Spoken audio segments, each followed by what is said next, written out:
What's up, guys? Back on for another round. Who's up for it?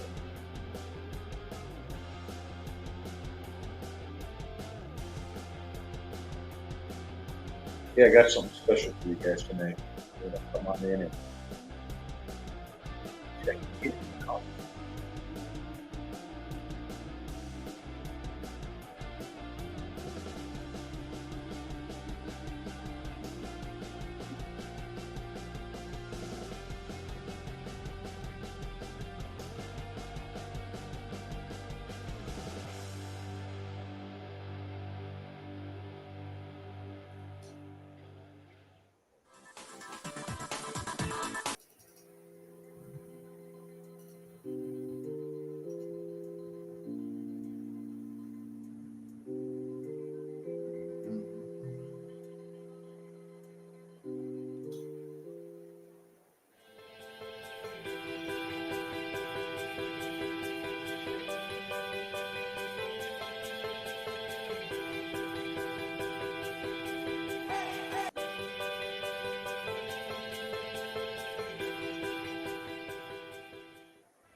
Who is it?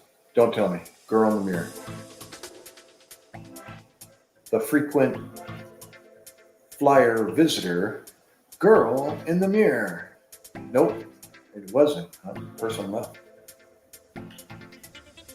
Who is it? Who is it?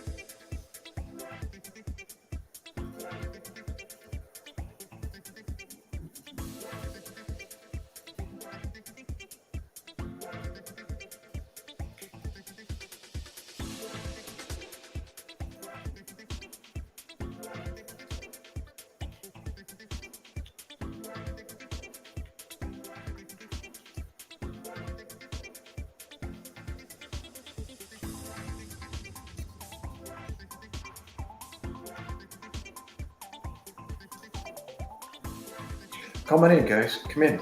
Come in. Don't swipe. Don't move your finger. What's up, ladies, gentlemen? Come on in.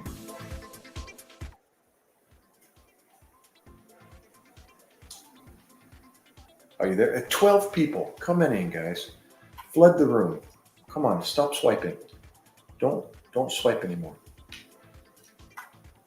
Come on in. Well, I got 12 people all at once. Come on, let me see your eyes. Or let me see your fingers. Chat, write something. 10 people. No, stay here. Come on. Come on in. Fill the room. Come one, come all. Come see Jojo, the dog-faced boy. He neither eats nor sleeps, nor crawls nor creeps.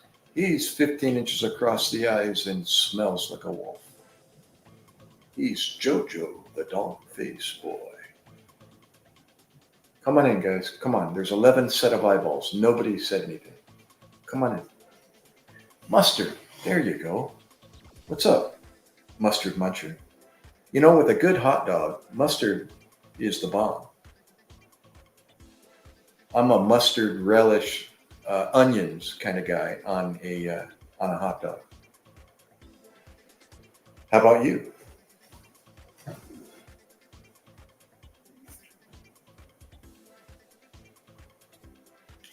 And where are you in this vast world, Mustard?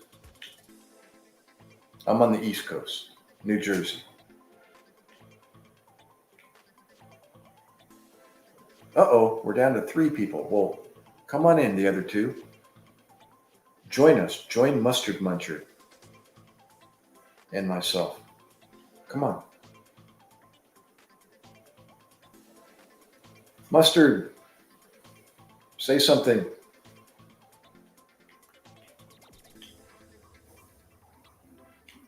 Six people. Come in, guys. Come in. Stop swiping. Don't swipe back.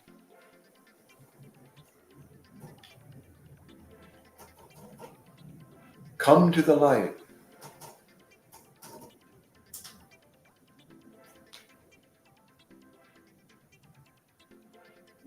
Hey, I got some special presentations tonight, so stay in here. Check it out. I'll share a little bit, share something I haven't shared before. I think you'll like it. So hang out.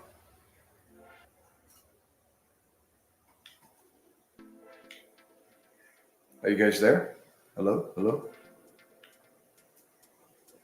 Uh-oh. Why is my... That doesn't look very clear. Why does my photo look out of focus? Because it is. There. Better. Much better. Come in, guys. Come on. There's two people looking. Come on in. Mustard Muncher was there for a moment, and now no response.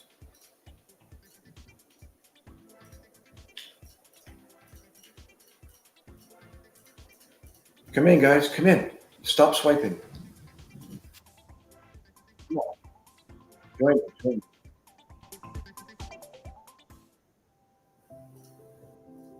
There we go. This-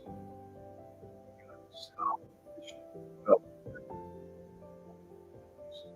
really loud there. Sorry about that. Don't know why it does that, but it does. What's up, Sal? I'm not. I'm actually live streaming using the Xbox. Um, accessing the browser on the smart TV through the Xbox, and then I use the controller to navigate and click on that. As my mouse. I use the controller as my mouse. Yeah. Where are you, Sal? What part of the world are you coming from?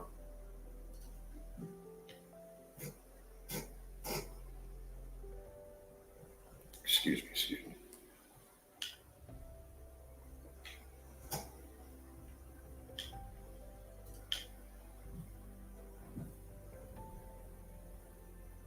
Canada, west side, middle, or east?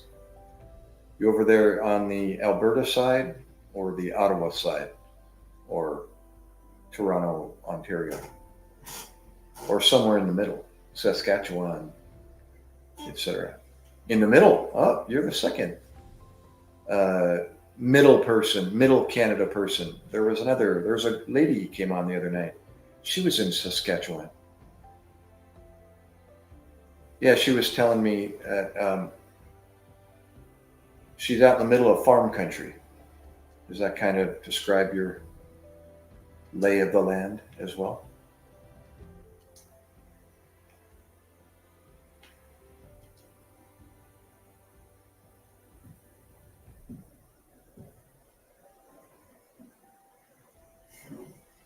I didn't realize that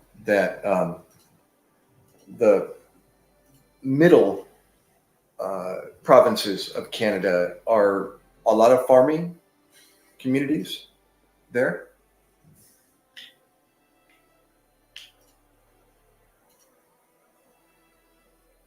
What are the provinces there? Manitoba, uh, right? Manitoba, Saskatchewan. I'm thinking of the middle ones between Alberta and uh, Toronto or Ontario. Is there only two others, Saskatchewan and Manitoba? Yeah. Or two others, I should say. I'm trying to remember my geography.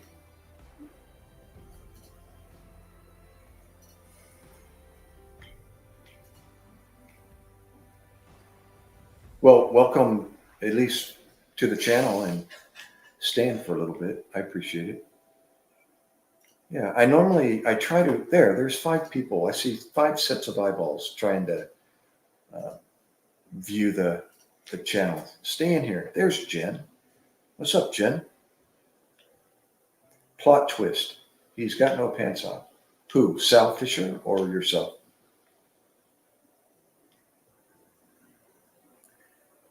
Yeah, just keep it clean, Jen, and that way I don't need to do anything drastic.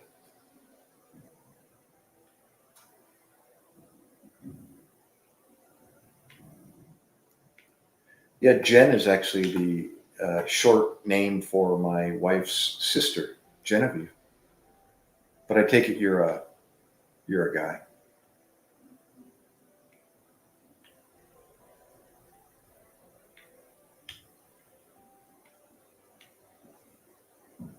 How about you, Jen? Where are you originating from, or where are you currently located? Those are two different questions. I.e., I'm from San Diego, but I'm in New Jersey, USA. And you? Oh, we're down to one person. I think it's just you and I, Sal.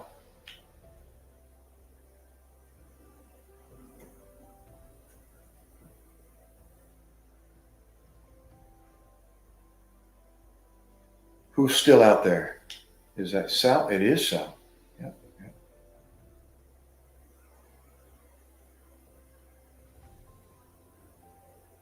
So tell me about yourself, Sal. Are you uh, a young man, uh, old man, middle-aged guy? And are you in school, retired? What do you do?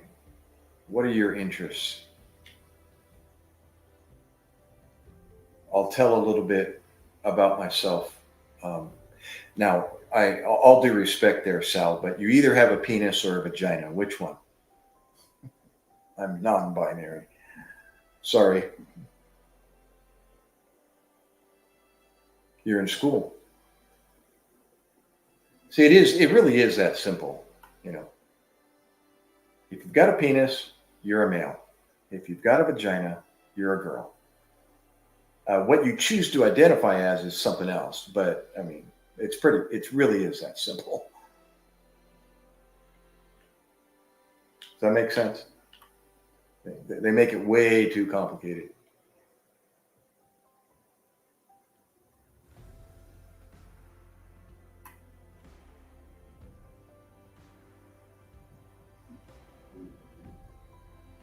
Yeah, but you see, you understand though, even where that connotation, I mean, where that's going when you say you're trans.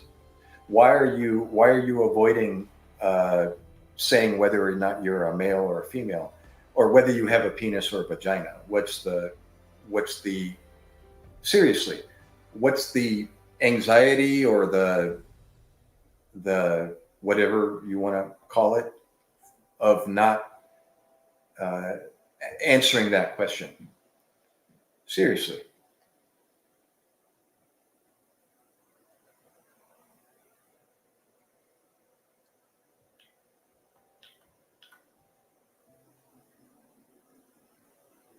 You was a male, so you got your penis cut off. Even if you did, you'd still be a male. See what I mean? There's no way to change that. You were either born one or the other. Again, what you choose to identify as is something else. But the facts are the facts. You were either born a male or you were born a female. Okay?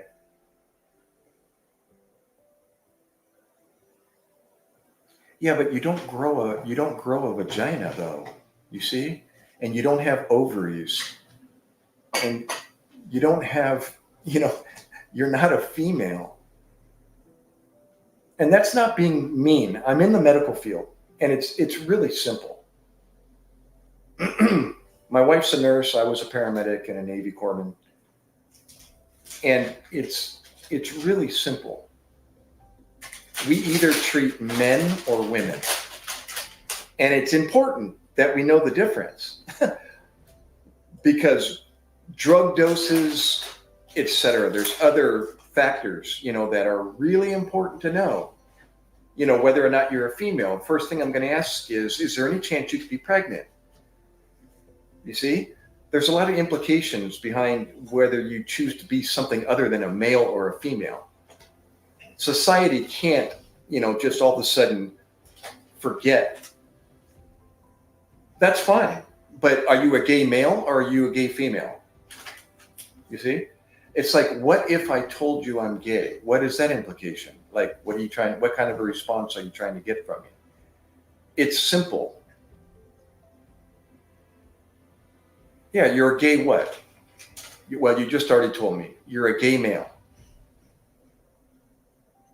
I understand that. That makes a lot of sense. To just come right out and say, I'm a gay male. Or I'm a gay female. And I understand that. I know why. You see, it's really that simple. I think if that community, I'm going to call it that community, would just fess up to, what they are, and then describe, well, but I have feelings, and then they can describe, why they are choosing to identify as a trans or gay or other or whatever.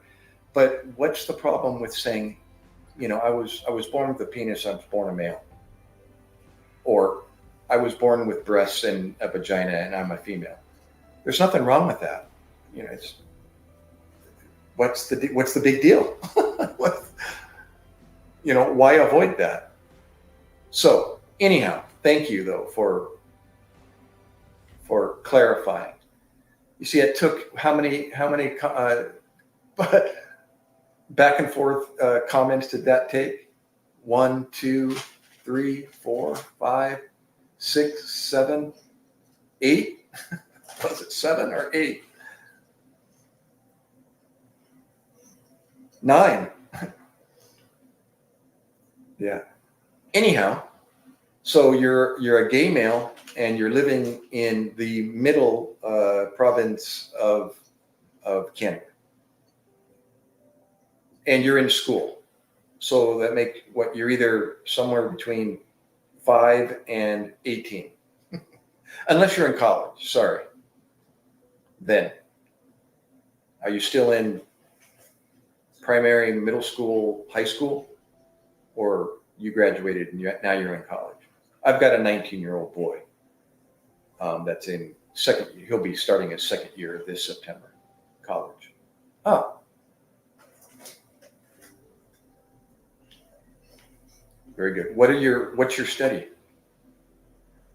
Speaking of medicine, my son is pursuing a physician assistant degree as a physician assistant.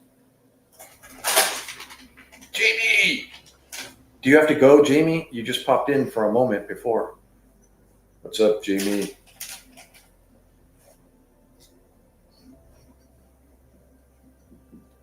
Really? Psychology? That's deep. That can be.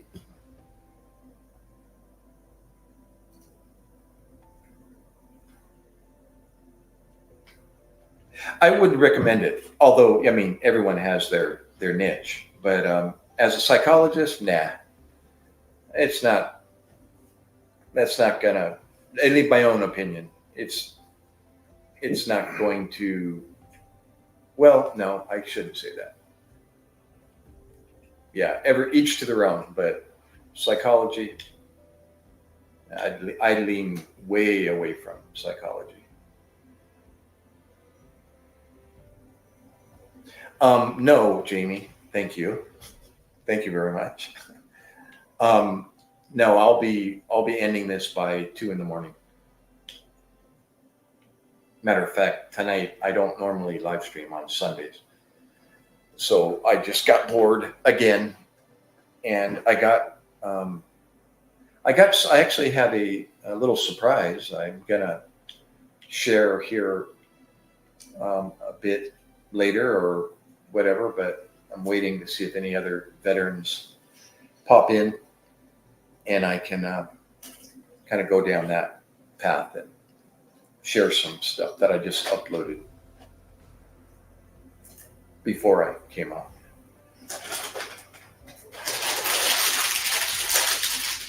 Jamie, meet Sal. Sal, meet Jamie. Sal's in Canada, middle provinces of Canada, and Jamie, oh my gosh, you're going to test me again. Jamie's in, Jamie, oh my gosh, Jamie, where are you? Wait, don't tell me. Jamie, you tell me all the time and I forget. Jamie, are you the one back in, you're not the one in Arizona, are you, Jamie? I'm trying to remember, who was that one that was in Arizona?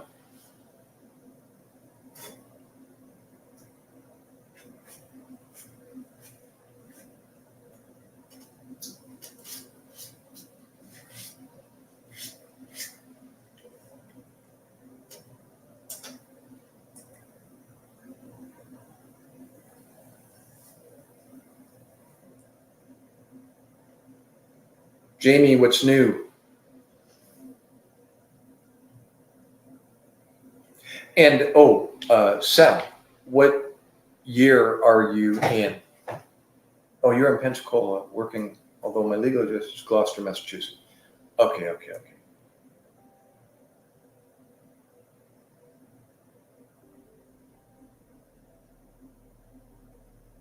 Yeah, I'm trying to remember, Jamie. Do we have that conversation? You were telling me your business in Pensacola and Massachusetts, I think, although I'm not going to rely on my memory.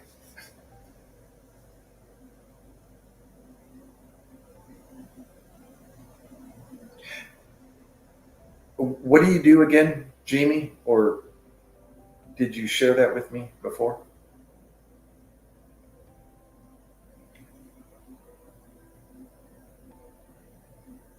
Was it construction? You found work down in Florida, or I'm guessing. Sorry.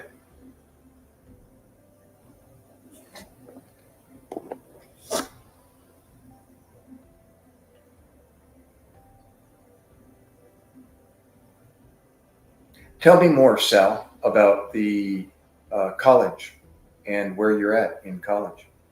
Oh, you're 62. Okay, well, that's me. I think we might have shared that. Yeah, construction industry. Yeah, you're a year older than I am. You were born in 61, like my sister. And I was born in 62. And I'll be 62 here tomorrow, as a matter of fact. Oh, in one more hour. Well, actually, I was born 10 p.m. on August 19th. So technically, I won't be 62 until 10 p.m. tomorrow.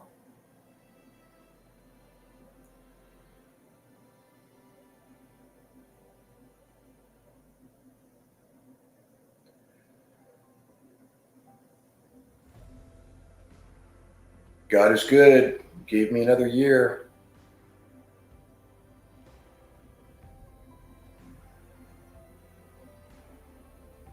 How about you, Sal? Are you like my son's age, 19 or thereabouts?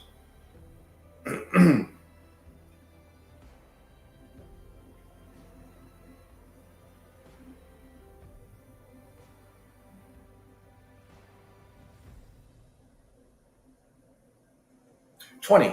Okay. Well, I figured, you're somewhere older than 18 and first 3-4 years of college, 23. So somewhere between there, 18 and 23.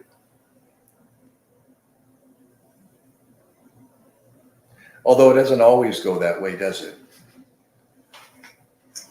Like myself, girl in the mirror. I'm surprised you just now arrived. I thought you would be one of the first ones. Yeah, if I could be 20 again.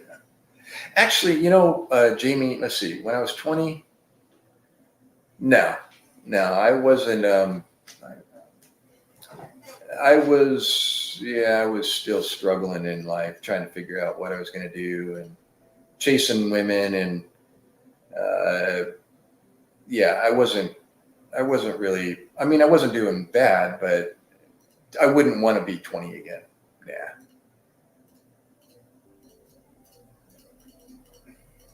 There, Jeff, speaking of military, got something fun for you, Jeff. Actually fun for everybody, but those in the military. Jeff is in the UK, Army in the UK. And yeah, I uploaded a couple of pictures. I took some pictures and uploaded them, so I'll show you here in a minute. I was struggling to get them to fit in this format, this vertical format. And it still chopped off some of the photo, but I figured it out.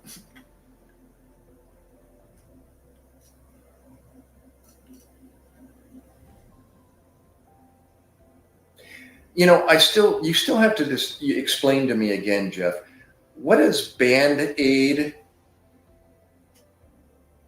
I mean, Band-Aid is medical, but you're talking about corpsmen in the United States military, or medics in the United States military are referred to in the UK as Band-Aids, correct?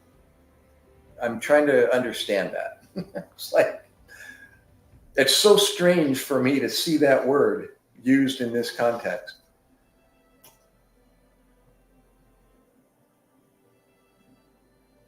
Hey, what's that noise? I got a like background noise, like somebody else clicking on my microphone. Or that was weird. Yeah, that's what you call U.S. medics. And where does that come from? Why do you call medics in the British military Band-Aids also? Where did that come from? I'm trying to make sense of it. Like, oh, okay, I see the connection. I mean, I see the connection with Band-Aid and medic, but why a U.S. medic?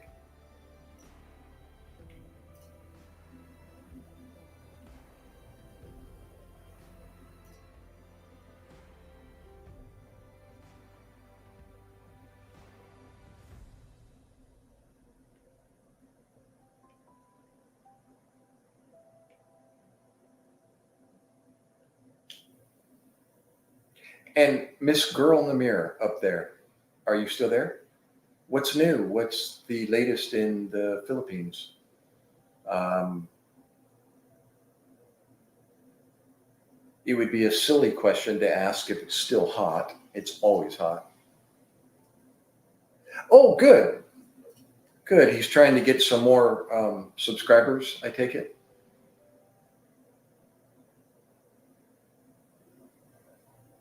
Yeah, we call what you call a Band-Aid a bandage, right? Okay, and we never heard that term before. Oh. Oh, so the word Band-Aid is not something you use in the UK? So you just call it a bandage? What about, a Band-Aid is just those small sticky strips for a small, wound on your skin, with a little absorbent pad in the middle and the sticky on each side. It's actually a brand name here in America. Band-Aids.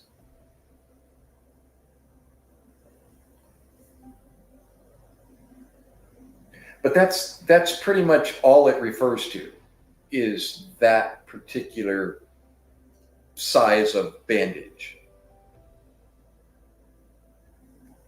But other bandages are called bandages, or in the medical field we call them 2x2s or 4x4s, depending on their size. 2 inches by 2 inches or 4 inches by 4 inches, or abdominal dressing, or etc. Oh, it's just called a bandage. So when you go in the store, into a pharmacy or any store, and you're going to buy a box of small bandages, for the kids, you just call them bandages? How do you differentiate the small bandage, the small strip, compared to a 4x4 piece of gauze that also is a bandage? How do you ask the pharmacist or the store clerk for the small sized bandage?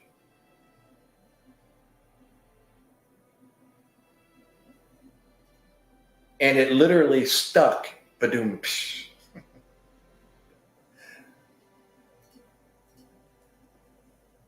I got you. That makes sense. I understand.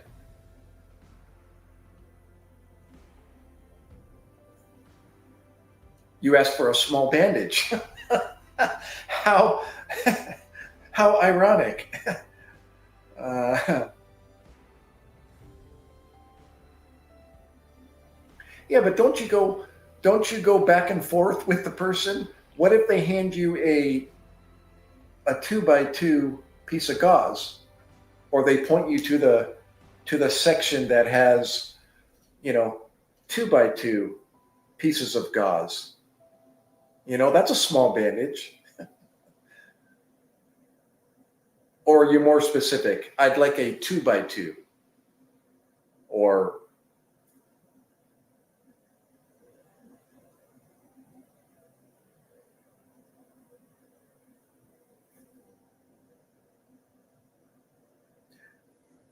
for example, if you asked me for a small bandage here in America, I'd ask you, well, what size do you need?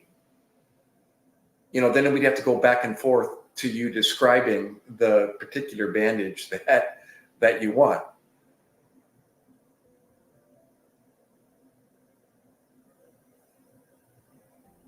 Now we have the Band-Aids brand. Oh, okay. But at the time, no. Okay, so that's where that term, I got you.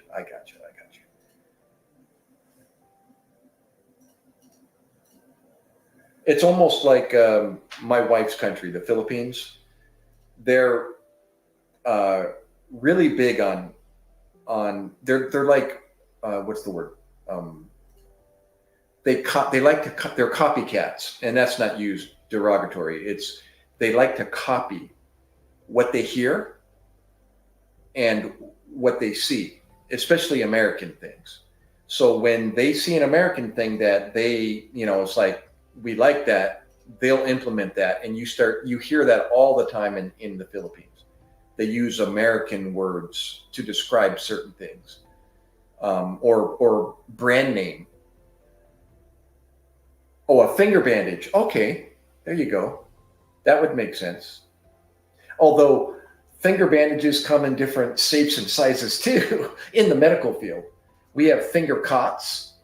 They actually look like a condom, but they're made from gauze and they go over the finger. You see? So anyway, but you would ask specifically for that. Do you have any of those finger cots? For a to cover the wound on the tip of my finger. So yeah, I answered my own question. I was saying about the Philippines. Somewhere in their history, they were introduced to the brand Colgate. The Colgate toothpaste or toothbrush.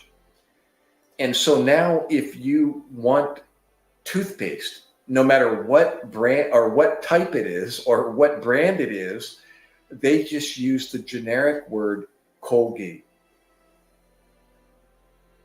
A finger koozie. Okay. Yeah. That's like a beer koozie or a cup koozie that goes over the cup to keep it cold or hot. Yeah. Okay.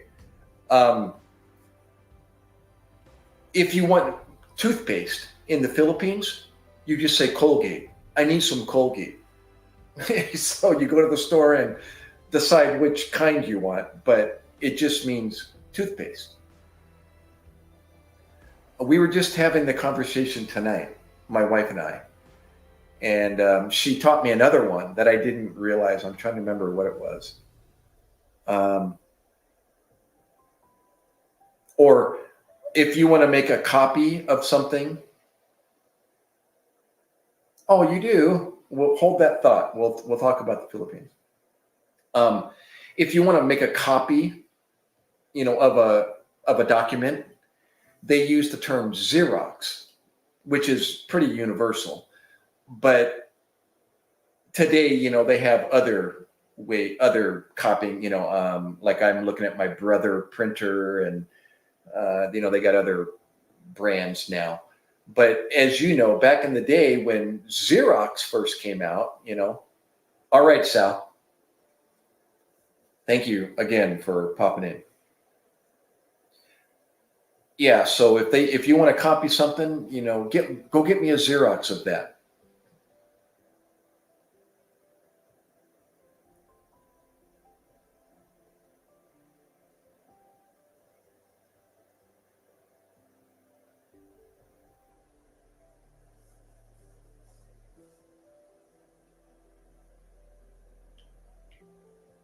Awesome.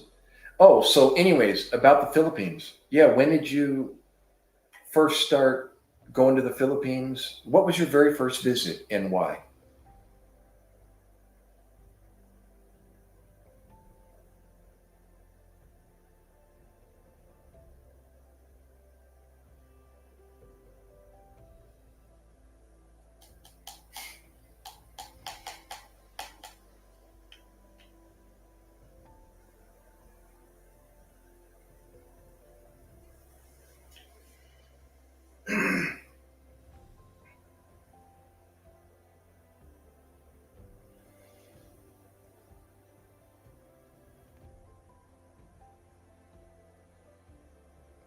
Core mates, sorry, what is, explain that one?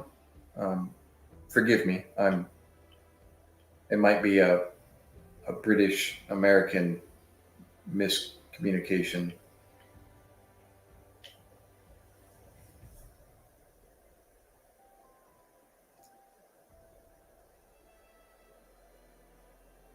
Wow. In 2006, and you've been back every year? How cool. Well, you got me beat. I was married there in 2002, and I went on your SAS team. Okay, okay. Really? Is he Filipino, or he's living in the Philippines now?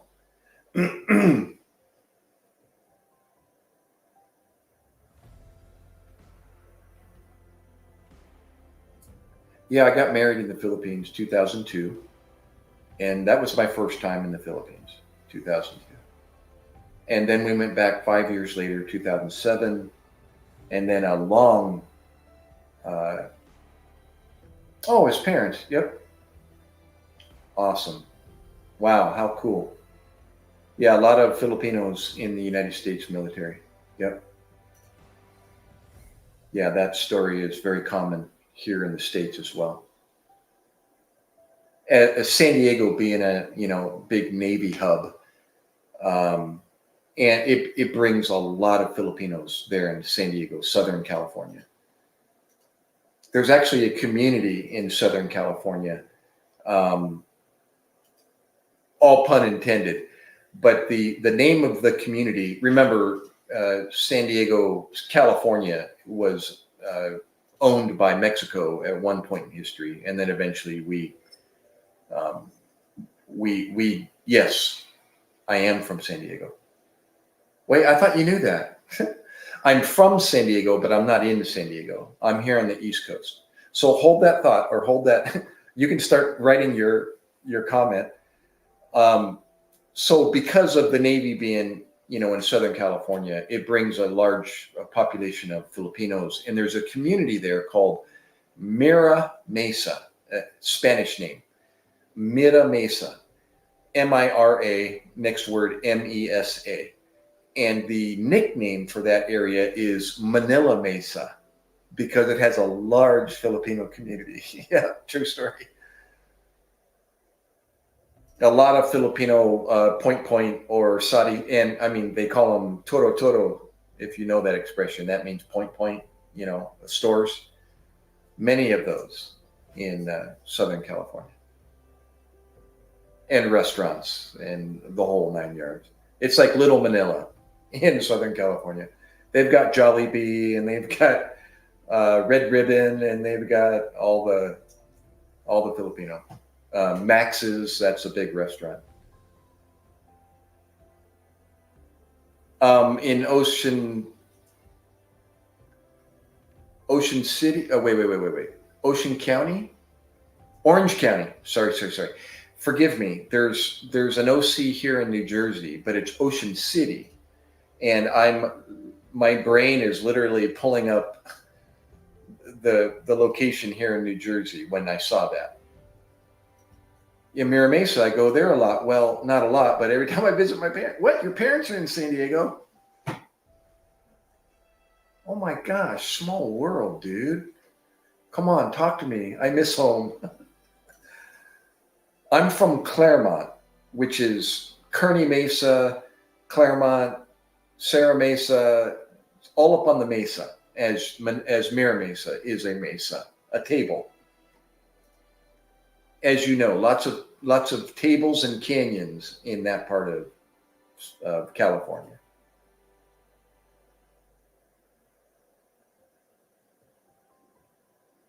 Yeah, I was born at Sharp Hospital. Donald Sharp Hospital. Sal, welcome back, brother.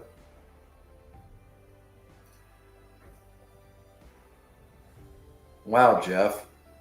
And you're living in whereabouts again? In the UK?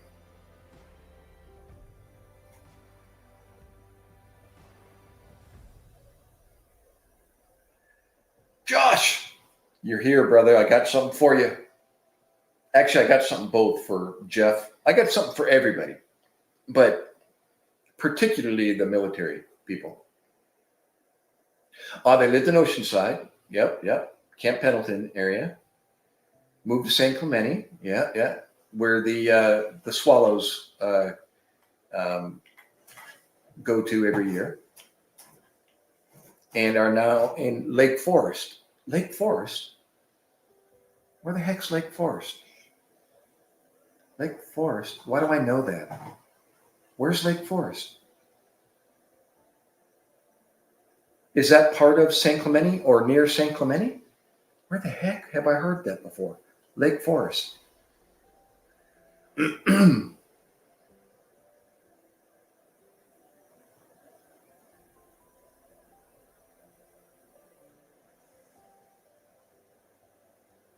Wow, why? From Manchester to South Africa. I'll be dang. Wow, small world, Jeff. Hey, Josh, wait, let me read here. Yesterday, when you said you had to leave for coyotes, the hunt went good yesterday. 4 coyotes came onto the property and gave them a hot dose of lead from the AR-15. Busy night last night. I love it. Lucky you, though. At least you get to shoot at something. Oh, okay. Central Orange County. Okay. You know what? That's maybe where I've heard of that. I was a percussionist, a drummer in high school with the marching band and orchestra and all that, jazz band. And we would go up north, up into San Clemente area to compete to the school. What was the school up there? It was one of the big competitors in marching bands. Anyways, that might be where I remember seeing Lake Forest. Driving up Interstate 5 through that area. Yeah, Irvine, Anaheim area. Yeah, Disneyland. What's the name of the school? Trying to remember. Come on, Gary.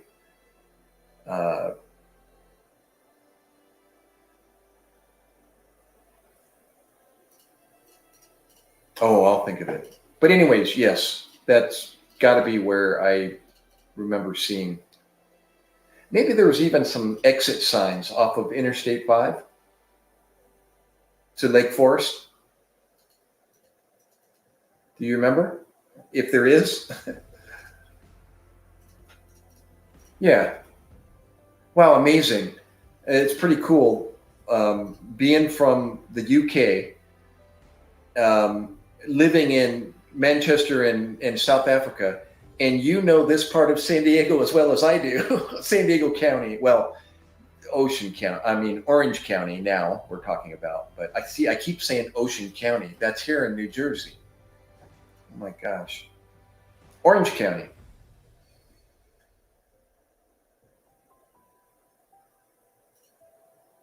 Yeah, Lake Forest Drive. See what? That's what I. Gosh, I had to draw out of my memory. That was a tough one. But I'm like, where do I know Lake Forest? Lake Forest Drive. That's it. That's the one. Now I got to think of what was the school up there that we used to compete against. There was a big jazz festival up there.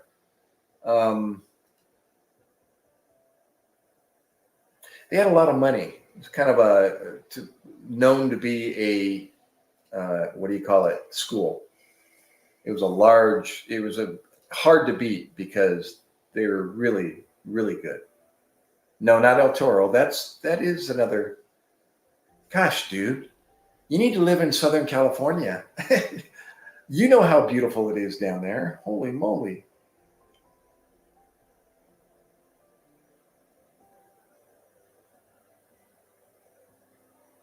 Um,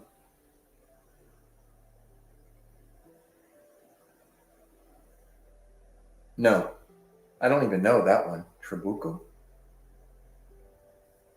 No, the name of the school, just, yeah, I'll think of it. It's evading my memory.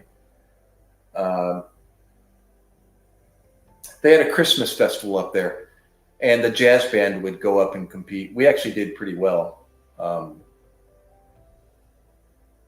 in that arena. Yeah, Mission Viejo, that's another one. We're getting close. Mission Viejo had a big school. Um, Gosh, where are you? Are you pulling these places out of your memory, or are you looking on Google? How do you know Mission Viejo? Oh my gosh! Oh my gosh!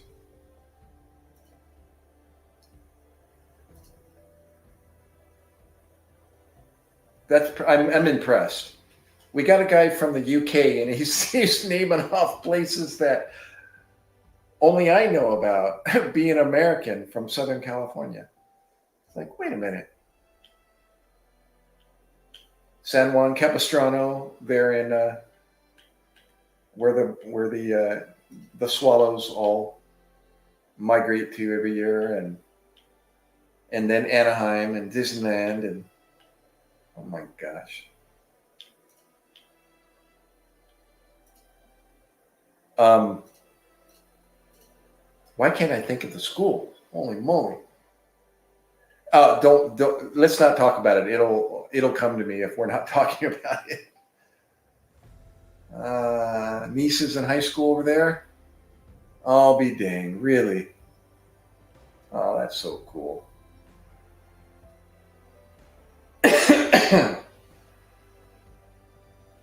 Yeah, as a matter of fact, we would take Greyhound style buses. The high speed comfort buses. Three of us took three buses to bus our high school band drill team up to compete up there, and we would do that like once a year. Um, yeah, I don't know why the letter P is sticking in my brain, but it's not. It's probably not a P, so don't focus on that.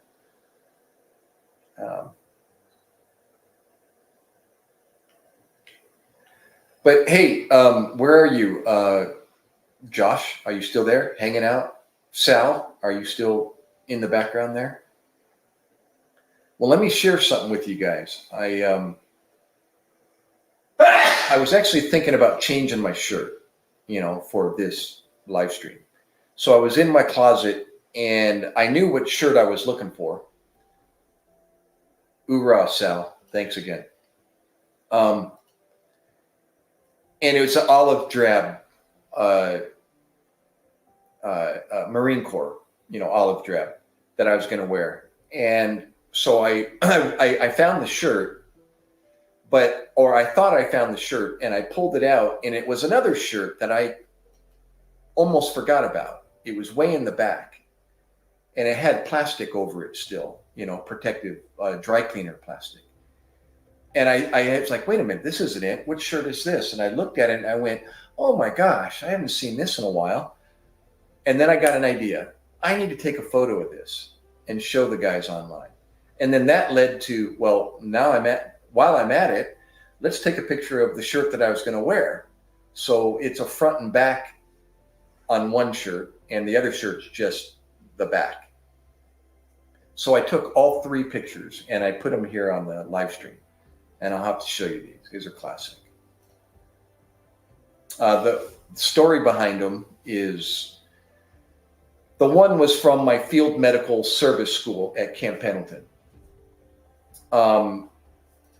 where we were divided in platoons, 1st, 2nd, 3rd platoon.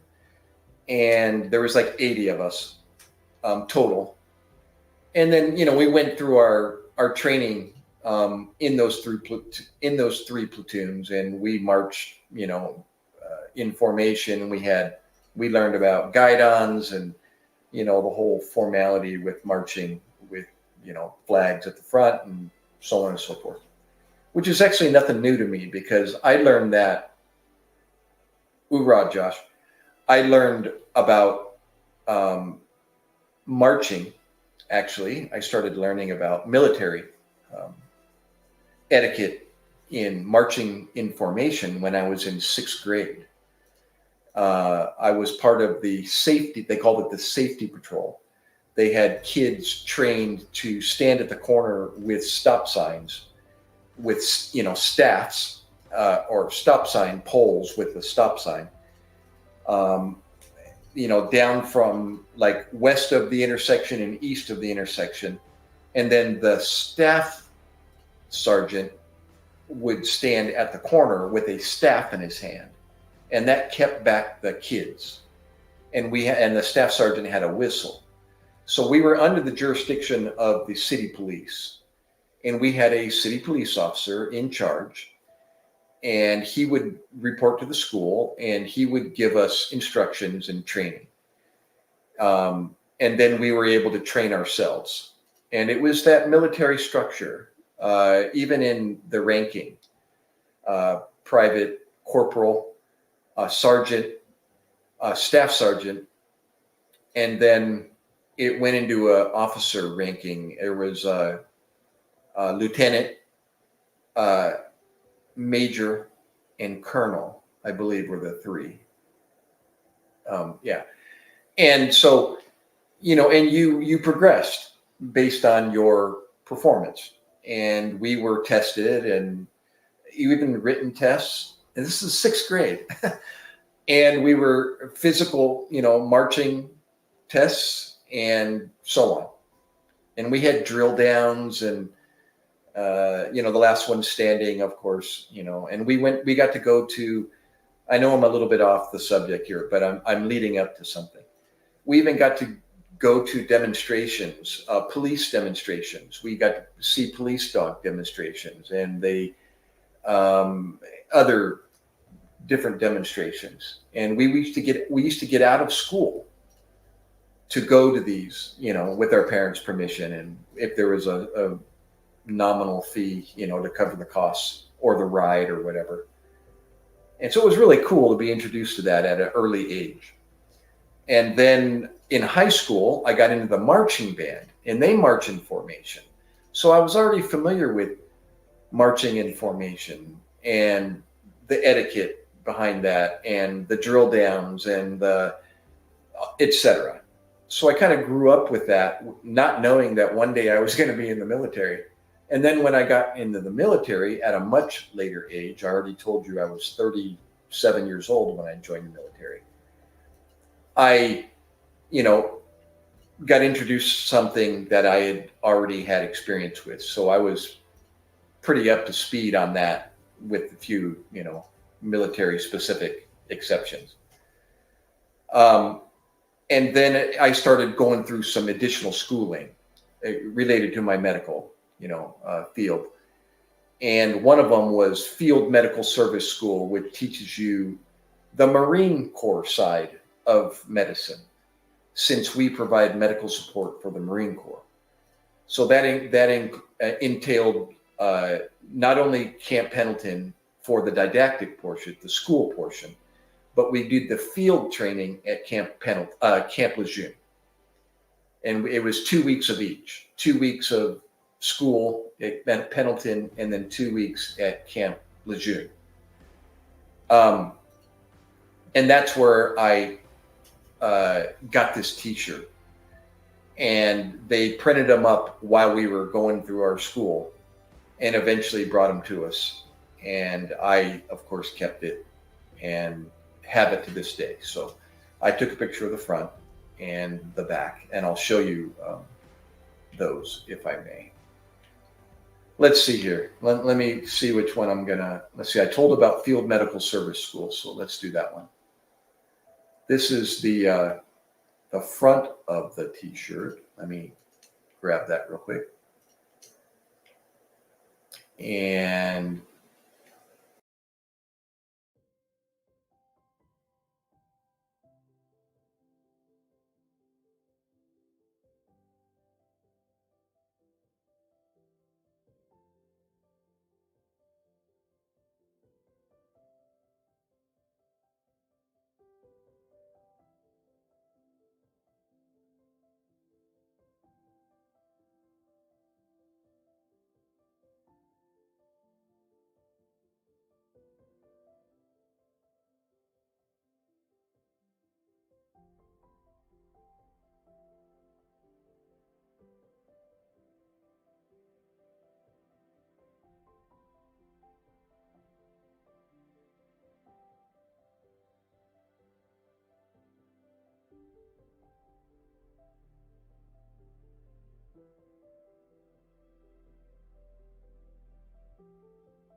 I don't think Sal knows this. Let me introduce who I am in the professional field. I'm a nobody, but this was me, I was a former civilian paramedic. I got into pre-hospital medicine in 1989 at a later age. I was like 27, 28 years old then. Yeah, just about. And went back to college. That was my first back to college experience since high school. So what did that put me? 9 years, 10 years after high school, I finally went back to college, or finally figured out what I wanted to do, and started the pre-hospital emergency medicine. It's not a moneymaker. I'm sure throughout the world, it's probably not a moneymaker. So I wouldn't recommend it as a career choice, but it was Mr. Toad's wild ride and was a pretty cool chapter in my life. And then I heard about a civilian program when I was 36 years old. I'm sorry, a civilian program, a military program where they implemented your civilian experience into the military. And I didn't know about this. I thought you had to join the military at 18, 19 or thereabouts years old, as a youngster. Well, come to find out that they've been implementing this program that I found out about since World War II, apparently, where they take civilian experience. For example, a paramedic or an EMT in the civilian world can laterally transfer over to any branch of the military, except the Marines, because they don't have their own medical department. The Navy, the United States Navy, provides medical care for the Marine Corps. But the others, the Army and the Air Force, they have their own medical department. Even the Coast Guard here, what do they call that? Security for the United States, for the coastal United States. Anyways, they have their own medical department. Actually, they're structured just like the United States Navy, the Coast Guard are, the United States Coast Guard. And the same ranking system, and their medics are called corpsmen, just like I was in the Navy. So anyhow, I found out about this program called APG School. It's advanced pay grade. And the reason for that is when you come in as an advanced pay grade because of your civilian experience. So I was already a paramedic. That's an advanced level EMT. That's advanced life support as opposed to basic life support. So they look at your schooling, they look at your credentials from school, and they look at how, all the courses that you take, and they apply it laterally into the military. And what that comes in as in the United States military is a corporal, kind of equivalent to a corporal or an E4. So that's what I came in as into the United States military at 36 years old. The cutoff age then was 37. And you could do 20 years and retire at 57. Or you could join at 18 and do 20 years and retire at 38. Imagine that. Imagine retiring from the workforce at 38 years old. You might have to get another job just to make ends meet because it may not be enough, to live happily ever after. But imagine retiring at 38 years old and having a pension. Shoulda, coulda, woulda, but I didn't. And then I found about this program at 36 years old, and I signed on the dotted line 2 months before my 37th birthday, the cutoff age. The cutoff age eventually became 42. And now today, I was just told by a recruiter that I ran into when getting a haircut that the cutoff age is one more year, 43. So you can join the military at 43 and retire at 63 if you do your 20 years. So get the picture. So I joined at 36 and I signed a 8-year contract from 1999 till 2007. And I came in as a Navy corpsman or a Navy medic. So on that note, I got deployed to Iraq in 2004, and I provided medical support for the United States Marines, i.e. the Marine Corps cover, which is what I'm wearing now, and the Navy second class petty officer. That's an enlisted rank, not a commissioned rank. I wasn't a commissioned officer. I was a petty officer, a second class petty officer. I came in as a third class petty officer. That's one bar. I don't know if you can see the 2 bars there, but 1 bar, it's actually opposite in the Navy. 1 bar is 3rd class. 2 bars is exactly what it says, 2nd class. And then 1st class petty officer, which is the highest in that rank, is 3 bars. So it's the opposite. 3 bars is 1st class, 2 bars is 2nd class, 1 bar is 3rd class. So, I'm sorry. Yeah, did I say that right? Yeah, I did. So I came in as a 3rd class with 1 bar. And then I eventually tested and got my 2nd class. Actually, just prior to going to Iraq, I got my 2nd class. So on that note, I'm over in Iraq. And I did 7 months with the 123 Marines out of Houston, Texas. From August, the end of August 2004 to April of 2005. It was a total of 10 months total, but over in Iraq was 7 months. That's the standard deployment for the Marine Corps, 7 months.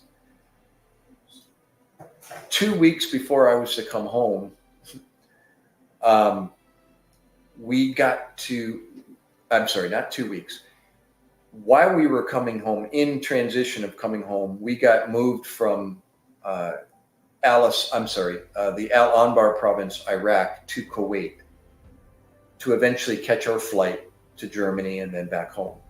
While we were in Kuwait, they had all the high-speed kiosks and coffee, and actually it wasn't Starbucks, it was Coffee Bean.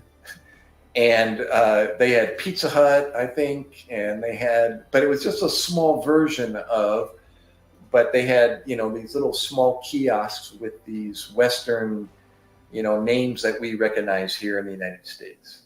They had a burger joint, they had, et cetera, et cetera. Well, one of the little kiosks they had was these Indian guys from India that were running a embroidery print shop. And we could get our T-shirts designed the way we wanted it, if we had time. Well, I got together a piece of artwork. I had them help me with it, actually, the Indian guys. And they were able to come up with a design that I agreed upon. And I came up with the print, what I wanted it to say along the top, on the sides, and along the bottom. And the emblem, what the center of it was going to be, and the color of the embroidery. They helped me with that, and they did a fabulous professional job on this T-shirt. Well, I got to tell a little story about my T-shirt. So I put in the order, and we're there in Kuwait for, I'm not sure how many days. It was like 3 days. And we're in air conditioning tents. Josh can relate to this, I'm sure. Maybe even Jeff can attest to hanging out in air conditioned tents in transit, going from one place to another, sleeping on cots. And I had like a day left before we were going to head out, before we were going to get to the airport and fly home, when I placed this order. And I knew that. And I was asking them, okay, how long does this normally take? And they said, 12 hours. Zonez, welcome back, Zonez. ¿Cómo está? Zonez is from the Philippines as well. Speaking of the Philippines, Jeff, Zonez is direct. Are you OFW, Zonez, or you're in the Philippines?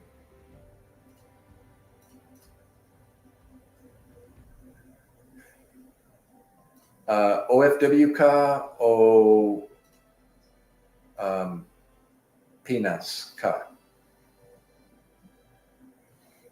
Saan ka nakatira sa Pinas? I asked, where in the Philippines are you from? So anyways, I had to, I was looking at my schedule, like, you're in Surigao. Okay, I remember now. Surigao.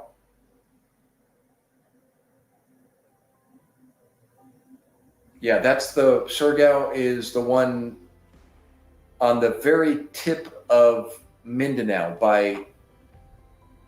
uh, by the Visaya, um, or no, is that right? Yeah, Surigao, Surigao, is the eastern northern tip of Mindanao, correct? Is that right?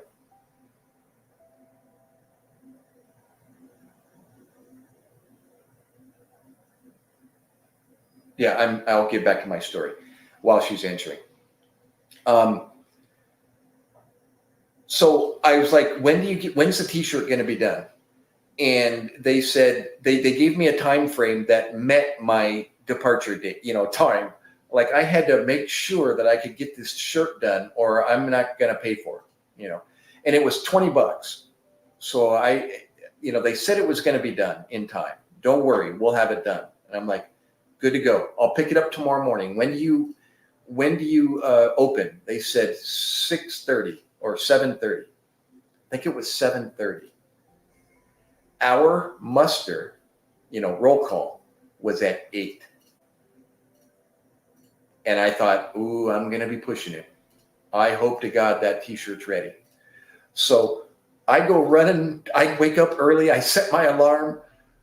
People are still asleep. It's still kind of foggy and the sun's just starting to come up. And I get my clothes on and I'm clearing my eyes and I go running across the field. And it's only, a couple hundred yards over to the stores.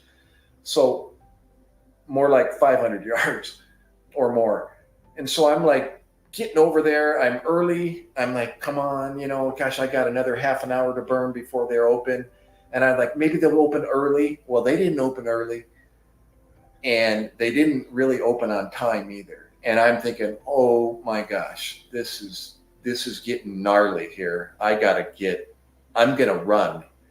Even if they're not open within 5 more minutes, I got to go. Screw the t-shirt. I can lose $20. And I think they're like 5 minutes late. They're open. They get there at 7:35. And I'm like, guys, man, I got to go. I got to run like now. And they're like, oh, well, the t-shirt's not here yet. And I went, what?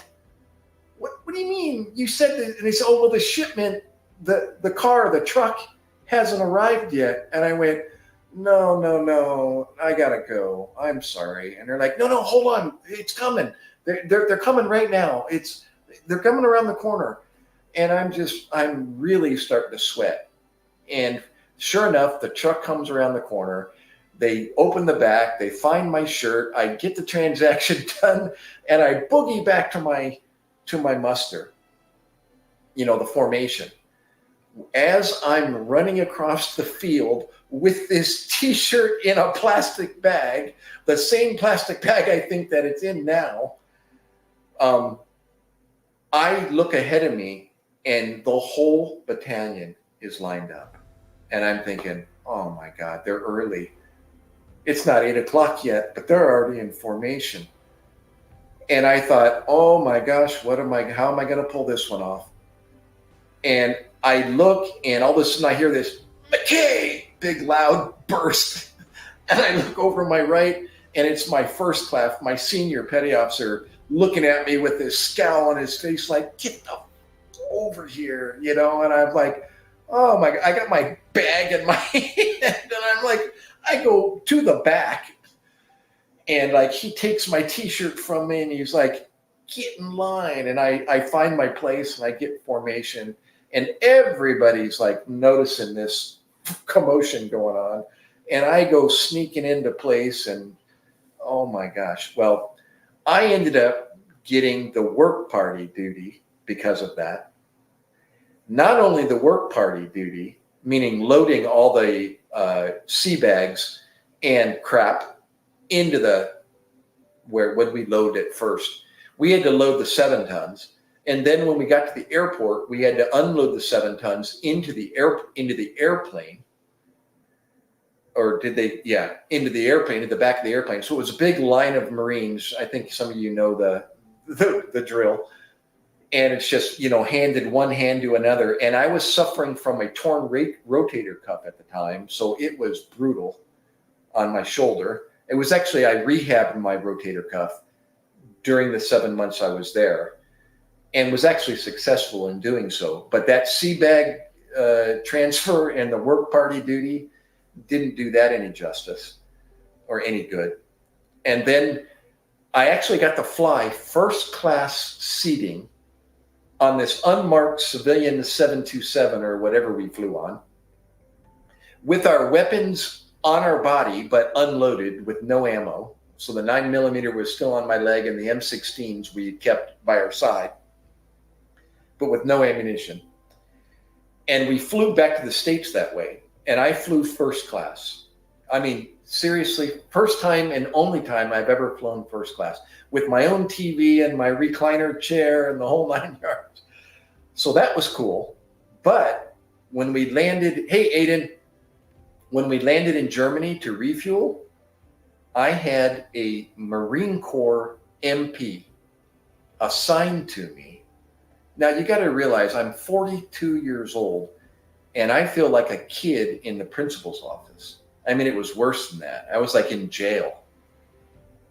I'm good, Aiden. I'm introducing my next photo I'm going to share with you guys about how I got in trouble while I was coming back to the United States from Iraq. So I had an MP assigned to me personally, and I didn't get to go anywhere or do anything when I was at that airport.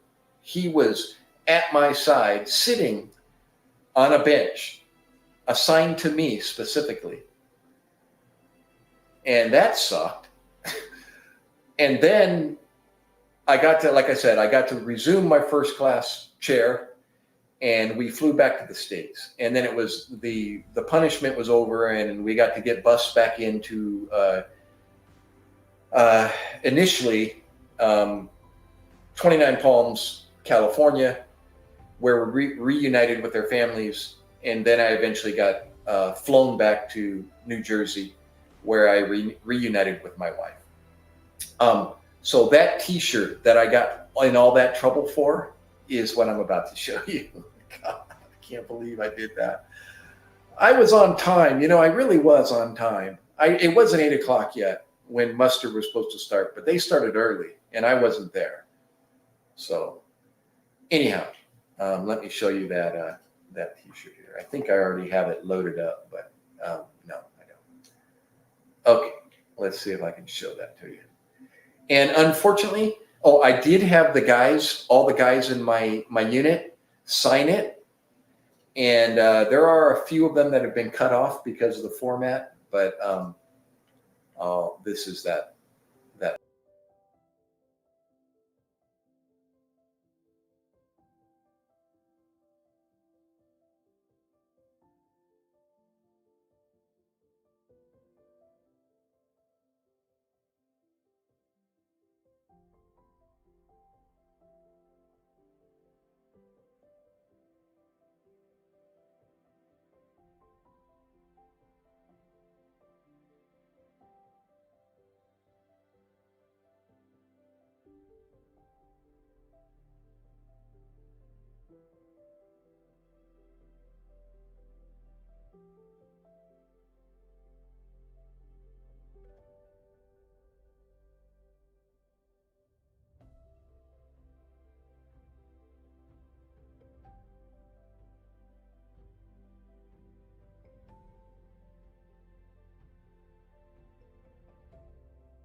Oh my goodness.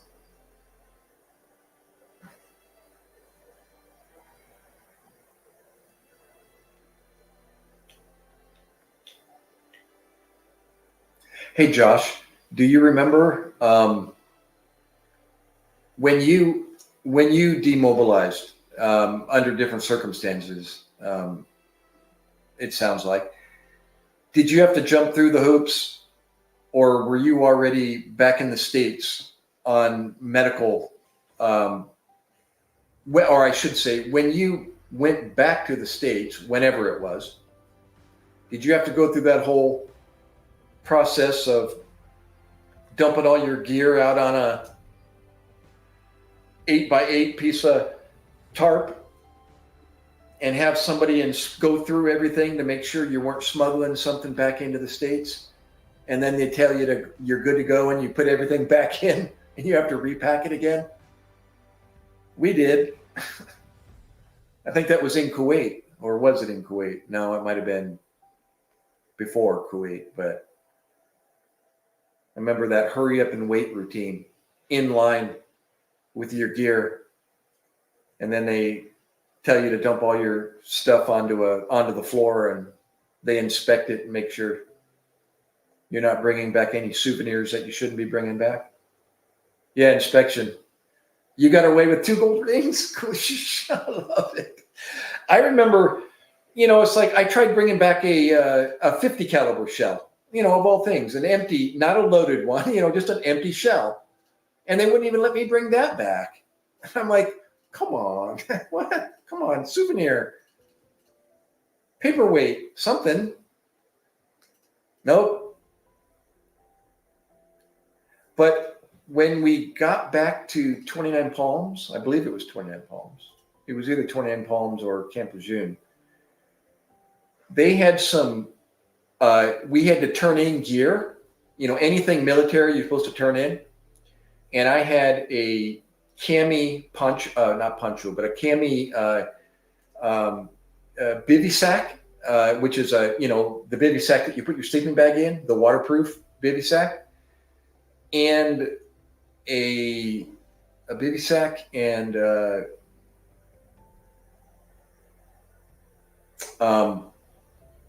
I think I got my mop pants with the suspenders. I don't know why I kept those, but I ended up with both those. I got the bivy sack and the pants. I got them down in my basement. The forest cami pattern.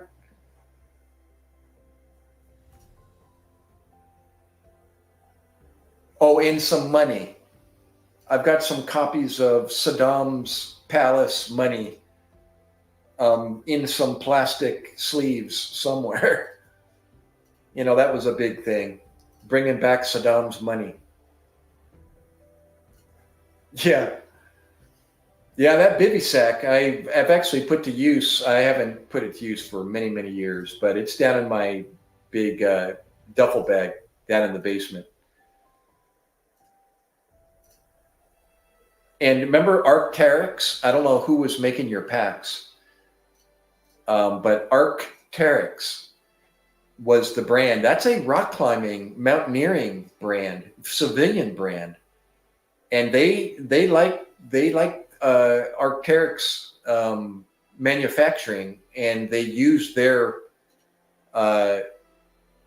design to design the military versions. But Arc'teryx was the pack that they were using over in Iraq at the time. ARC, I think a hyphen TERYX, Arc'teryx. It's got the emblem of the dinosaur bird / whatever.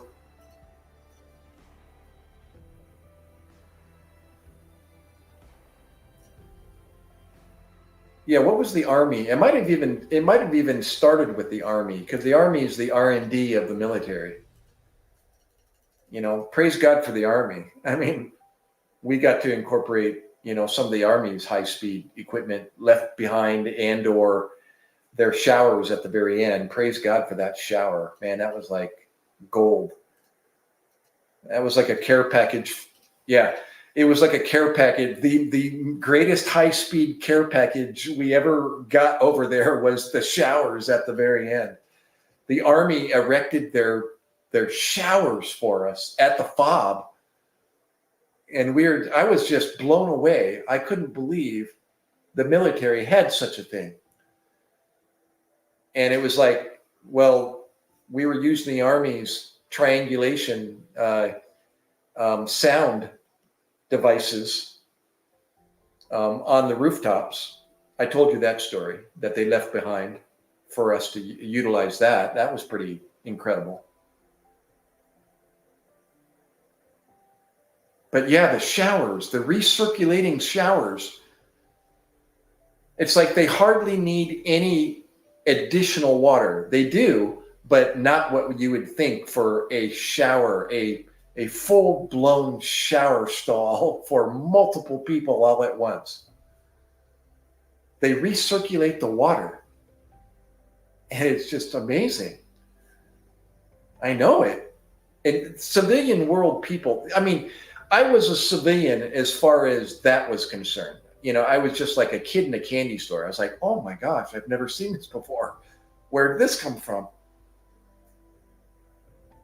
I didn't even know it existed. You know what was one of the first things that like I was really impressed with was the mobile kitchen that the cooks had over there. I was like, oh my gosh, look at this grill.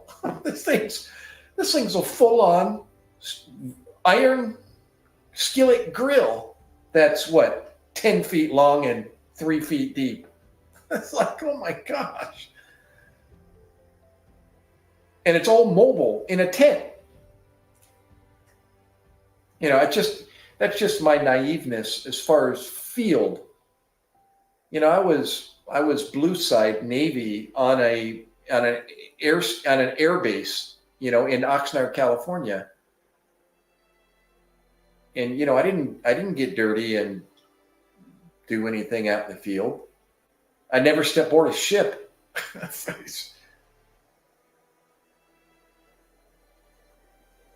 And the dirtiest I got was when I got to train with the Marines or on the Marine side of my training. And that was just, you know, for 2 weeks. And then that was I didn't end up being assigned to a Marine Corps unit after that school, that T-shirt I showed you, that FMS school. Yeah, the pop-up mobile kitchens. And I've seen since then that what I saw was just like elementary school compared to what I've seen the Army have. Like, oh my gosh, they got a whole cafeteria, in a sense, pop up. Not really, but I mean, the size of this pop-up trailer that they had was small in comparison to what, you know, they do have.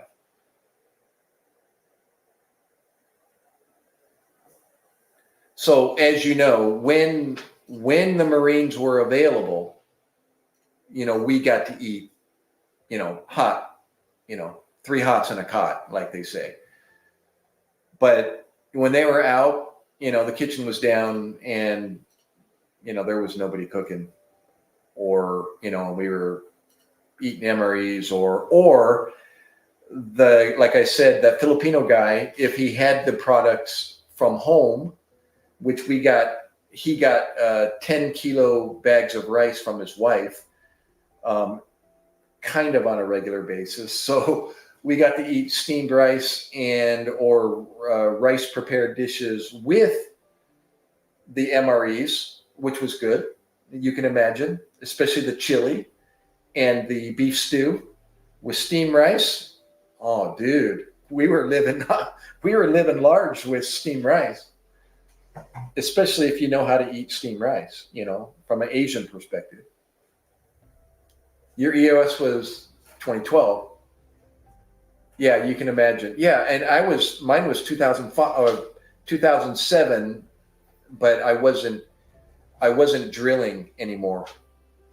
Was I? No, I wasn't even required to drill. I was just kind of like laying low, hoping that I wasn't going to get this sudden phone call, you know, saying I was being deployed to Afghanistan. Yeah, I was dreading that last year and a half. I kept walking on eggshells thinking, I kept being told that I was okay. I was actually, what was the status where you're not drilling anymore, but you are still available? What do they call that? Inactive? Inactive status? Yeah, maybe that's what it was. Inactive reserves, IAR or something like that.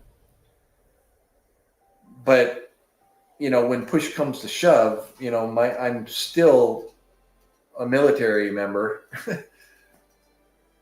Yeah, inactive. That's what I went. I went inactive in hopes, got it, my memory is coming back, thank you.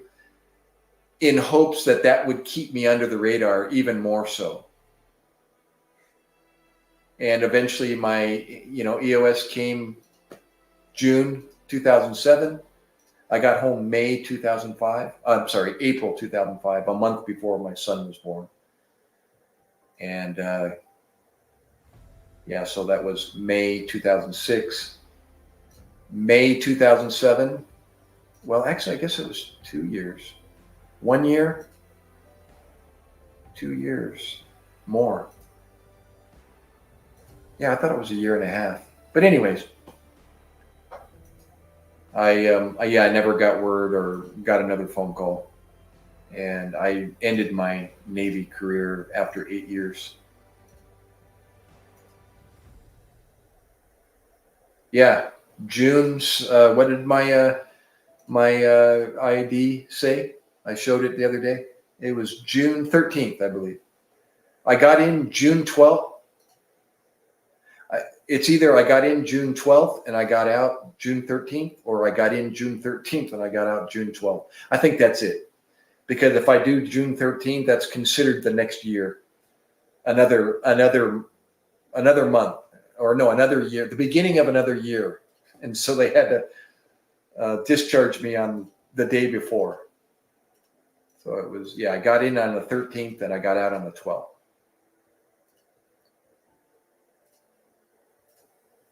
Yep. It was a good experience. I said this before, but Kabutoy. I'm sorry. I'm staring at myself on stage and I missed your entry. Again, guys, I got into this live stream community about over 3 years now ago because of my wife being from the Philippines. And so I got plugged into the Filipino live stream community, which is really big. And so a lot of the visitors that you are seeing come in are Filipino, either in the Philippines or overseas foreign workers, they call them OFW. I was just reading an article today, 2 million, I forget what year this was that I was reading, what the date was on this article, but 2 million Filipinos are working overseas in order to survive. Because if you don't know, Filipino is a poverty-ish nation, and as a whole, and you just can't make enough money to survive, and support a family and of your own family if you have kids and or your parents, and help them out. So in order to do that, they need to work out of their country. And speaking of the Middle East is a large employer for the Filipinos. Kuwait, speaking of Kuwait, UAE, Saudi Arabia is a big employer. Hong Kong is a big employer. And all over the world, from Iceland to the United States to Australia to Middle East, Germany, Italy, Spain. Yeah.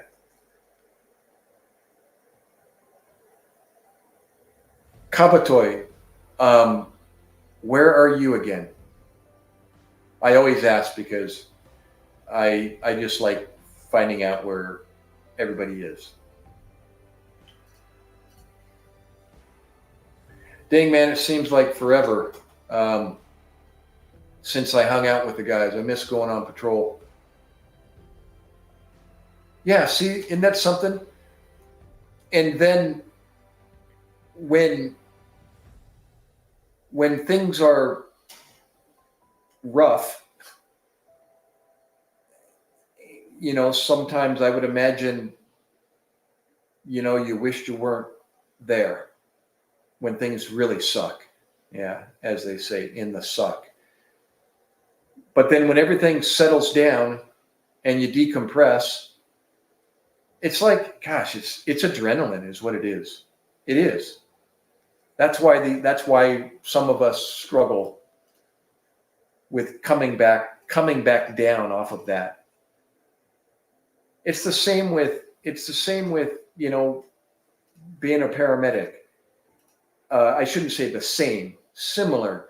The adrenaline that is associated with even the lights and sirens blaring, through your body on a 12-hour or 24-hour shift, day after day. It takes a toll on you. And you get your appetite reflects on your adrenaline. Why do you think we go to, the 7-Elevens or the fast food restaurants or the quick stop shops, to get our 32-ounce Coke or, our whatever candy bar or lunch, or just to feed our face after calls? It's true.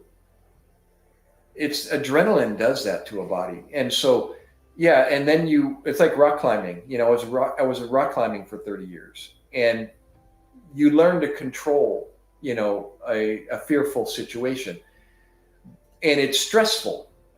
And sometimes it's not a whole lot of fun. You're under a lot of stress for a prolonged period of time. And when you're not, when that stress ends, you're able to turn around and look where you are and realize, oh my gosh, look where we are. Nobody gets to experience this kind of stuff. This is incredible. The scenery that you're able to take in. But then after you get home and you're not doing it anymore, you're already planning for the next outing, even though you just went through HELL on a particular climb, because it turned out to be an epic to get down off of the mountain, and you froze balls or damn near killed yourself, or you're rappelling off of a single piece of protection where the ultimate is at least 3, but or a frayed rope that accidentally got frayed through on a rock edge, and that's all you have, and you're determined, that it shouldn't break unless it goes over something pretty drastic again. So we should be good to go, and you're wrapping 200 feet on something you shouldn't be on, but you have to in order to get yourself down. So anyways, after experiencing that, you find yourself making plans for a next trip so you can go do it again. Crazy. So I can imagine, the amount of adrenaline and training that goes into what you guys are trained for, and then not having it, because that's what you're good at. That's what you're good at. Yeah. Well, you know what, Josh, if you haven't already, and you probably know, and I actually am involved in a program for military veterans. It's called Heroes on the Water. And it's another activity to get involved in, to continue it's like get involved in something else that you can get addicted to, or at least really have a passion for. I shouldn't say addiction. That holds a bad connotation, but something that you can develop another passion for, and you really want to do and go, like the feeling you're expressing right now. Something I was really good at. I miss doing it. I want to do it again. I want to get back there and experience that again. Get involved in something else that gives you that rush, or anything.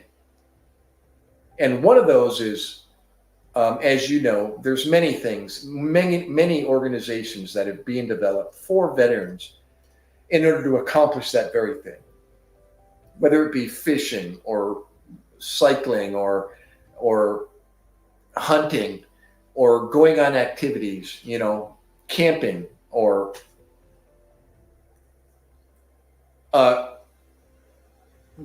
were you here you were here just the other night. You volunteered at Nine Lines, which helps vets decompress after coming home from service. Going shooting, fishing, just spending time with them. Right. That's what Heroes on the Water. I actually was approached by a guy. I didn't even know. Apparently, he said he saw something on my vehicle. And I must have had a sticker or, I don't know, must have, that had something to do with the Navy. Because he approached me while I was in my kayak coming out of the water on a fishing trip by myself here in New Jersey. And I was actually just getting out of my kayak to go to my car to get something. Or no. I was moving from one location to another. So I'm trailering my kayak. So I was getting out to go get my car and back the trailer back down to the ramp. And he just approached me and he goes, prior military? And I said, I looked at him like, how'd you know? And I actually asked him that, like, how'd you know? And he goes, oh, I saw the sticker on your car. And I was like, oh, yeah, Navy. And he said, well, I'm a representative for Heroes on the Water. And I what's that? He said, and then he explained to me what you just said. It's a nonprofit organization that helps veterans, basically give them something to do to prevent them from basically incorporating back into society via events and sports. And their emphasis is fishing, kayak fishing. And they provide all the equipment. You literally just need to bring yourself. They provide the kayaks, they provide the fishing equipment, they provide everything. They provide breakfast and they provide lunch for you. No cost. All you got to do is sign up. And when me and my fellow, he's now in the Philippines, married to a Filipina. He's an elderly man. He's 85 years old now. Actually, this September, I think he'll be 80. This September, he'll be 85. And he went to the Philippines with me. He's an ex-Marine, and him and I found out about it. I told him about it, and he's like, "Oh, I'm interested. Free breakfast, free lunch. I'm in." So he was my tandem on my tandem kayak, and we'd go to these events together, and they literally take care of you. Oh, that's cool, Sal. You're in high school. When you were in high school, ROTC? No way. There you go. Remember I said I was in the band? Well, the ROTC class was right next to the band room. Yeah.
just turn the camera back on. Let's see if I can get this thing back aligned properly.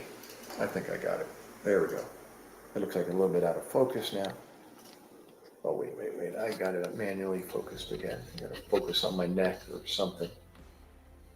All righty. There we go. Okay, and push the button again. There we are. Okay.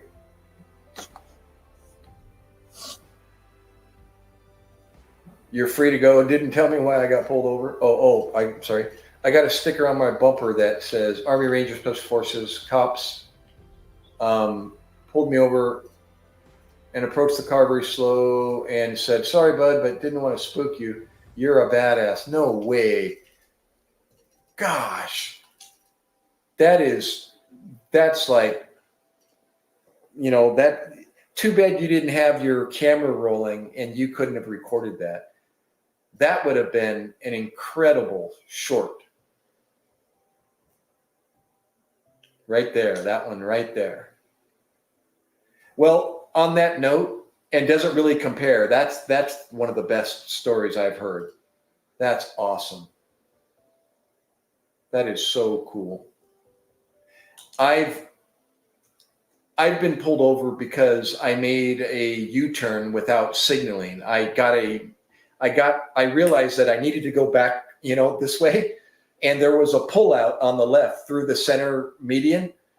And it was legal to turn there, but I did it spur of the moment. I didn't put my blinker on. And the fact I was in a red modified turbocharged Mitsubishi didn't help either. And I'm not a 20-year-old driving that car. I was 50-year-old, so, and they always got blown away when this age guy would step out of a vehicle like that. But anyways, they were pulling me over because I didn't signal. And then when they asked me for my identification and I was pulling it out of my wallet, I carry my my Geneva Conventions card. I should get it out and show you. I always carry it in my wallet, and the Geneva Conventions card as a medic. And they saw that. I didn't realize but he told me later, he said, "Well, I'm just going to give you a warning because I realized you're a veteran and I don't give veterans tickets." And I went, "Oh, well, I guess, thanks. Appreciate it." And he said, "Not a problem. Be careful." And I've had people pay for my meals. Yeah. Have you ever had that? Had a person pay for my meal and my haircut, actually. Yeah, that's pretty cool. That's something I never expected, and you never expect it. It's just so gives you goosebumps when people do that. That is an incredible story, by the way. That is the bomb. I have a sticker on my bumper that says Army Ranger Special Forces. Cops pulled me over and approached my car very slowly and said, "Sorry, bud, didn't want to spook you. You're a badass." That's cool. That's rad. And then again, though, I hate to go there. I probably shouldn't, but I can't help it. I've had some, not because I'm a veteran. Never have I had any bad experiences because I'm a veteran. No. But speaking of law enforcement, I've had the other side of the law enforcement experiences when I used to work with them side by side on a daily basis and worked with them like bread and butter as a paramedic. And now that I'm not working for them and I don't wear a uniform, I'm just another civilian. And I've had some really unfortunate experiences with police officers. As a matter of fact, in the recent past, just cleared a ticket by appearing in court via Zoom over a period of 8 months. I think it was more than that. I think it was just over a year. And I stood my ground because a police officer accused me of doing something where he was the one at fault. And true story. I won't go into, well, maybe I will, but I was like, no, no, no, no, no. And my mouth was a sailor, and I gave the officer, I shouldn't have said what I said. I just called him every name in the book for doing what he did. And yeah, anyways, but I stood my ground, and I had to tell the public defender, or whatever his title was, that I keep coming back to these Zoom meetings because I'm not about to plead guilty. And he kind of smiled at me and goes, okay, hold on. The second hearing that I had to appear, it's like the first one is, no, I'm not pleading guilty. And he's like, oh, okay, we need to make a court date for you now. And I'm like, really? So I got to go to court now and actually go to a trial? It was a trial, not with a jury trial, but that was what they called it. And I thought, are you kidding me? I got to go to trial for a traffic ticket. And then when I went to the second hearing, the guy that appears behind, the door, that is a virtual door, asked me, are you still pleading not guilty? I said, absolutely. I said, because I'm not the guilty one. I said, the other party was I said, is there any way of like transferring the guilt to the party that is guilty? And he said, oh, well, it's already been over 7 months, and that period of, what do they call it, has already passed. He says, well, and that the other party isn't available. And I went, no, he is. He's like, what do you mean? I said, the other party's a police officer. He's the offender. And he kind of smiled and he goes, really? And I said, yes, that's why I keep standing my ground. I said, he needs to be appearing and defending himself, not me. And he goes, hold on a second. Let me speak to the judge. And he took a few minutes and he comes back. He goes, you're good to go. You can leave. It's all taken care of. Sorry you had to go through this. And I went, well, what do I do next time? Like, if this happens again, what should I have done to avoid going through this time wait and all these meetings and hearings and appearances? He said, file a complaint to the police department next time this happens. And I went, oh, well, I didn't know that. Yeah, he said, just go into the police department and file a written complaint. He said, you would have avoided all of this. And I went, okay, well, thank you very much. So, yeah, it was just, I didn't think I was going to go into detail, but heck, it's a live stream. Why not? But here, the details were, he had and I showed him, I actually brought up on my phone the sign, and I was so nervous and shaking, but when he went back to the car with my identification and insurance and all that, I got on my phone and I'm like, come on, where is it? What's the name of this sign? And I had to struggle a little bit, but it popped up and I'm like, yes. And I expanded it and I had it on my phone and I waited for him. I said, dude, and I showed him, I said, look, I say, recognize this sign? It's right back there at the stop sign that you just blew through. I mean, the stoplight that you just blew through. No, I'm not going to argue with you. You can take this up with the judge. And I went, seriously? And that's when my mouth opened up and gave him the whole 9 yards. I couldn't help it. Don't you do it, I kept telling him. Don't do it, officer. Don't do it. I can't remember. I was like, don't do it. With expletives coming out of my mouth.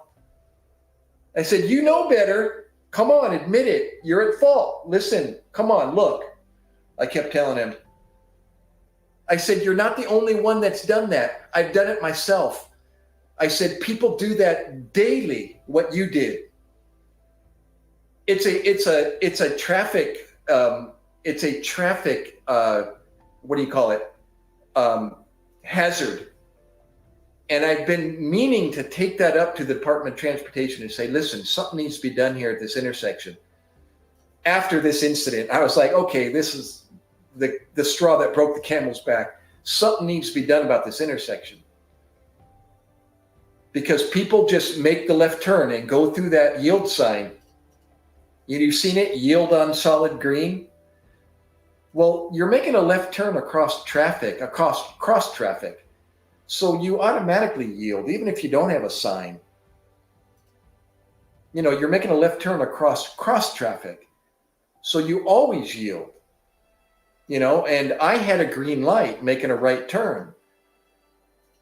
Anyways, so that was what happened. And so I wasn't about to, pay the fine and plead guilty. No way. I had a green light. What do you do on greens? Green means go. So yeah, I get all worked up about it just talking about it. See what they have to say about that. Exactly. Let's get a bunch of vets dressed up in fatigues. I know. Yeah, crazy. Oh, absolutely. At a restaurant. Yeah, I was going to pay for the meal and they said on the house, buddy. That's cool. Were you in uniform, or because if you're not in uniform, you can't identify yourself as one unless you ask for a veteran discount, and then they will. But it is pretty nice at some of these restaurants. They do recognize Veterans Day, and they tell you, free meals for veterans on Veterans Day, and as long as you identify yourself, the dinner's on them.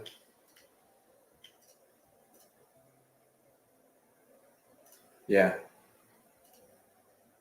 Armin Tamzarian, I think I saw you before. We're just talking about military, the Word of God, and emergency pre-hospital or emergency medicine. And anything else you want to address?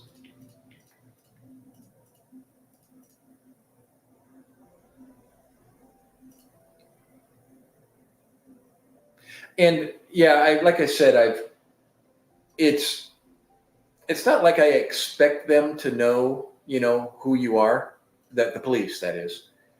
But I guess it's more that I'm so used to working together, with another department. And now I don't get to work together for them. They don't get to recognize me as working with them at one time for, many years. And now I'm just a civilian defending myself. And, I've been fishing, and I understand why they approach me, but I give them, usually I give them a pretty clear reason for why I'm doing what I'm doing. And that should be enough, but it seems like they want to pull their position or their rank, and outrank you type. That's what I'm getting out of it. Are you really going to play that card? They're not literally using their rank, but I'm just using that as an example. They're using their position as a police officer to get the last word. And I'm like, come on, chill out, guys. Come on. Just let me fish. Just let me fish. I'm not doing anything wrong. Please. You can leave. Just get back into your car. Go about your business. I understand somebody called about me, but I'm just here fishing, I'm given an actual instance where I was approached by two officers. It was during the winter on ice, and they were concerned about me being out on the ice. And I understand. And I told them, well, I'm good to go. I understand. I'm familiar with ice fishing and what is safe and what is not. And I'm good to go. I'm good, guys. No, I don't think you are. I don't think you understand. I'm like, are you kidding? Come on. Just go back to work, please. I'm just fishing. Just let me fish. Well, somebody called, and I'm like, oh, okay, well, there's your problem. Somebody called. So I didn't call. I don't need help, nor do you need to help me. I'm good.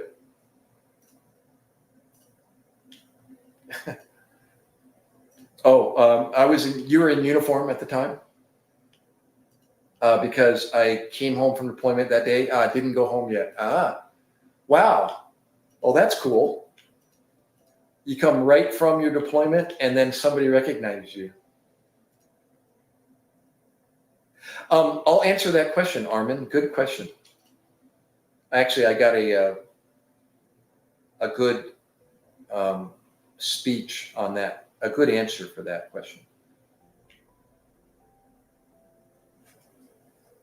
You wanted a Red Robin burger.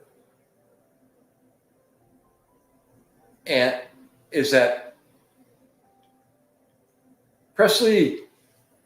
What was that? A Red Robin burger and Jack and Coke? Oh, Jack and Coke. Oh, well, I was going to say, you didn't get Jack at the Red Robin.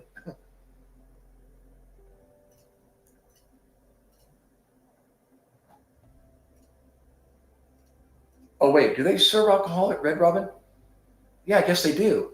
Oh, yeah. Okay. We got a Red Robin right here at the mall.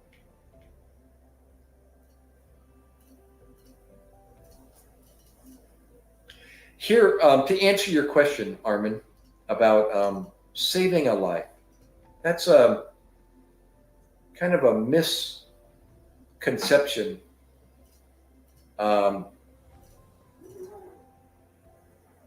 in the pre-hospital emergency medical field. Let me explain that. Can't go wrong with Jack and Coke. Oh, yes, you can. But anyways, back to Armin's question. Yeah, did I ever do anything in an emergency situation to save someone's life? A different way of thinking here out in an ambulance. I worked in an ambulance for near 20 years. And there's not, Hollywood and the media does a poor job on what paramedics and EMTs do out in the field, what we actually do or what we can do out in the field. Where a person's life is really going to be determined is going to be in a hospital, because they have the equipment and the technology to be able to do that. But it doesn't say that in the pre-hospital setting that we can't make a difference to determine whether or not somebody survives or not. And it can be very basic.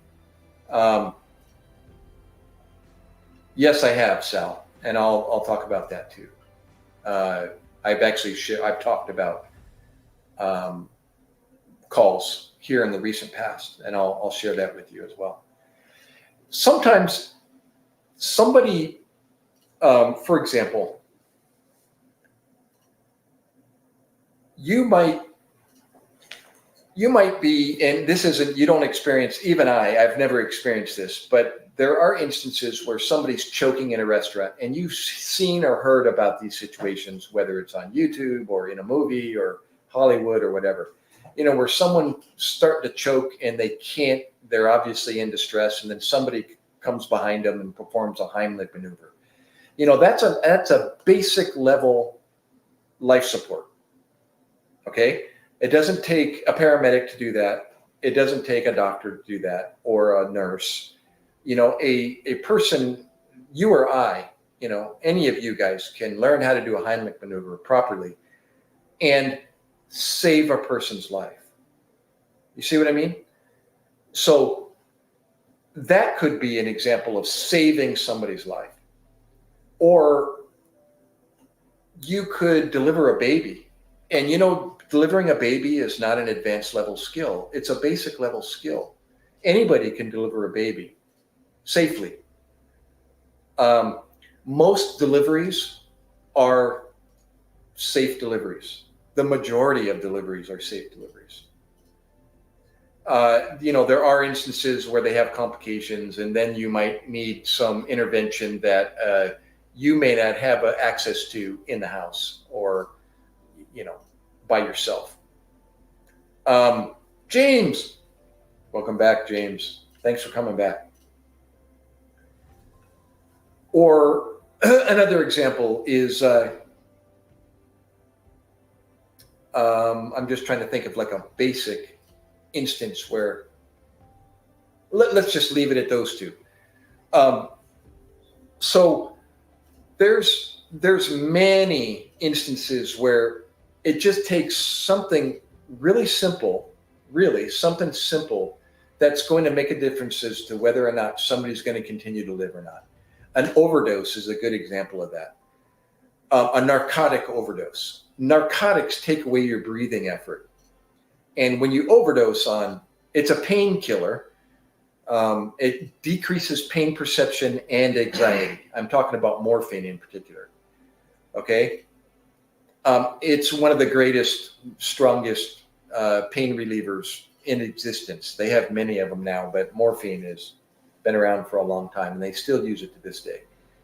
But it also has a side effect, in that it's called a respiratory suppressant or depressant, and it suppresses the respiratory drive.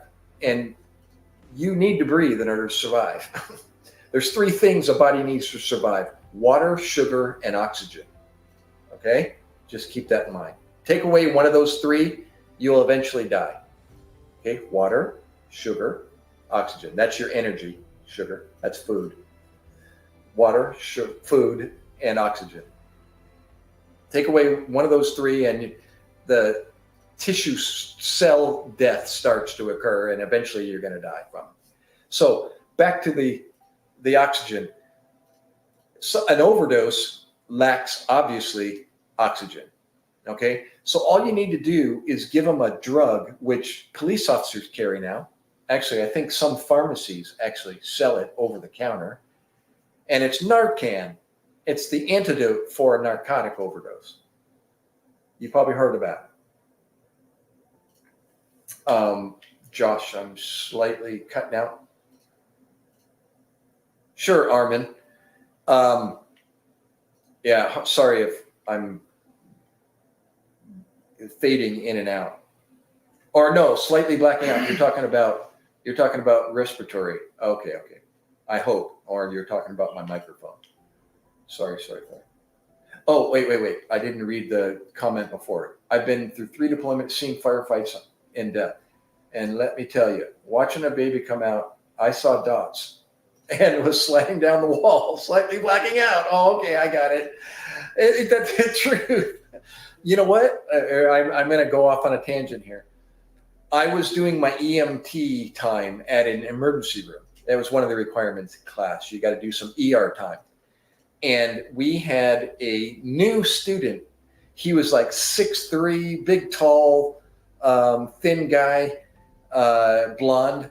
And he came in, and I actually saw him observing outside the door. And it was a trauma that was coming in. And so to observe a trauma case, in the emergency room is like, that's a good checkoff, on your list. And so I saw this kid outside the door, and he was a student. He had his name tag. So I opened the door, and I'm like, come in. And he's like, can I? And I was like, yeah, just come here with me. Stand right up against the door. And he ended up bringing in a fracture, a lower leg fracture, and it was an open fracture. And it was an incredible anatomy lesson. This may be, gruesome to some of you, but it was splayed open and the fracture was visible. And so I was like, whoa, dude, this looks like a rack of ribs, like it's a real bone and there's tissue. And I'm thinking of my textbook and all the layers and the sub-Q fat, and there's the tissue over the bone, and there's like an anatomy lesson. And all of a sudden, this nurse like, oh my gosh, catch him. And I turn around and the tall kid is like doing the same thing you just described. He's all, he's sliding down the wall. And they literally had to catch him. And we laid him down on the floor on his back and we rolled him on his side. And someone's like, get a bed, get a bed. And we carried him outside the trauma room. And we put him on the bed, and as soon as he laid there for 30 seconds, he all of a sudden starts coming to, and his color comes back to his face. He got a little sweaty. And he's like, I said, dude, you'll be okay. You're in good hands. And I went back in the room to watch the rest of it. So yes, what you just experienced, what you just described is real. You know what we do, people like you, Josh? We put a football helmet on you while you're still unconscious. And we lay you down and we start taking pictures. And then we show everybody and you once you wake up with your football helmet still on. We call you Mr. Crash and Burn. When we were giving each other injections during schooling, and shooting each other in the arm and starting IVs on each other and doing subcutaneous injections and all that. Yeah. So don't go unconscious in front of a doc or in front of a Navy guy or in front of a paramedic or an EMT. You're going to end up with a football helmet on. And especially with the cell phones today, everybody's going to put you on Instagram or TikTok with a football helmet on, and you're not going to remember anything. So anyways, back to saving lives. So yeah, that's all you got to do is it's imperative that person starts to breathe again, or especially with the fentanyl laced, narcotics, that'll keep you unconscious until you're dead.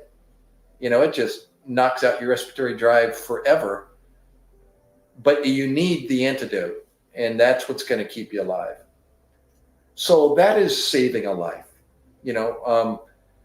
Have I given Narcan? Many, many times. Did I save a life? Technically, yeah. But it's no big deal. It's not like, that's really not a cool call. It is cool to see for the first time. You actually see somebody go from being a non-breather to, and they open their eyes, and sometimes they get violent and start throwing fists or kicking. And they get angry and say, the MF words, and they're pissed at you for taking away their high. And they don't know that they're blue when you responded on them. Literally blue. Their lips are blue. Their nose is blue. Their eyes are blue. Their tips of their ears are blue. We call that cyanosis. That's lack of oxygen. That's dying. Your tissue, remember I said? Your cell tissue is dying. That's why it's blue. No more oxygen. And they're mad at you for taking away their high. Imagine that. Well, I could have not given you that. How about that? You met a fentanyl importer. There you go. Down in Mexico, by any chance? You don't have to go into detail, but that's my first guess when you said that. There are some. Oh, well, good. Good. Yeah, I don't know who you are, Armin, or where you are in the world. In California, are you a United States citizen here in the States, or forgive me, I don't know anything about who you are. Your name maybe is why I'm questioning. Oh, Newsom. Yeah, your name made me think you were from Pakistan or something to that effect.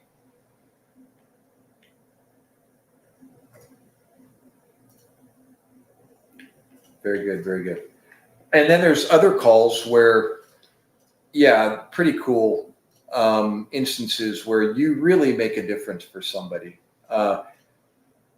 But usually here's what I was getting at originally. I was trying to think of, and I just now thought of it, is well, so was I, Armin. I'm a San Diego born Californian, now living on the East Coast. We run on patients that have like extensive medical histories. You know, they're suffering from what happens to people as they get older. You know, there's only so much a body can handle, depending on your lifestyle and or your genetics or whatever. And the fentanyls, the last name is new. I thought your last name was Newsom. So hold that thought, Armin. I was thinking of patients that have like extensive medical backgrounds and they're sick. You know, they're elderly people usually, because there's more elderly people dying than, for instance, toddlers, because toddlers are fresh and new and they don't have the effects of age yet. So from a percentage standpoint, you know, the elderly are the people with the medical problems. And so on that note, we run on many elderly people that are having life-threatening problems if something isn't done. But what I did for them isn't going to fix what's killing them.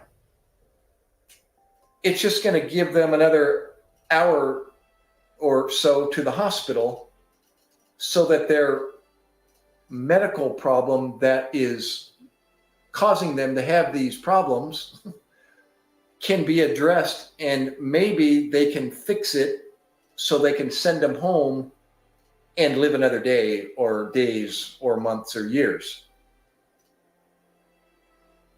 But again, think about that. We're all dying, and you could be dead tomorrow just quicker than that 70-year-old that's dying from congestive heart failure that I'm running on, that is suffering from congestive heart failure, and I'm doing advanced level interventions on them so that they can breathe again,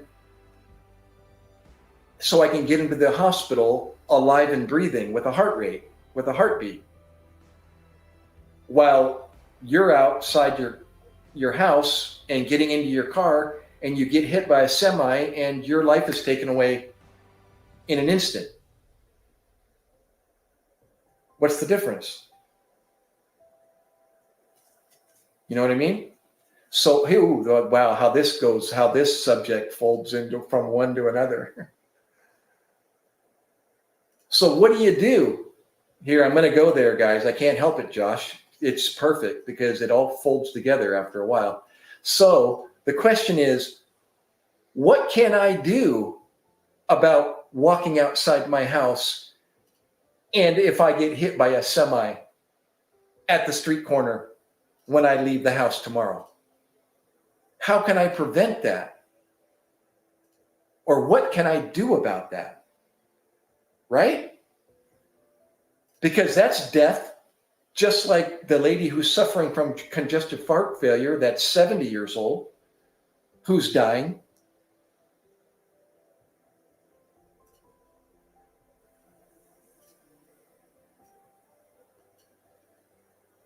So, yeah, the question is, so what do we do about the fact that I could be dead quicker than that? How can I save my life?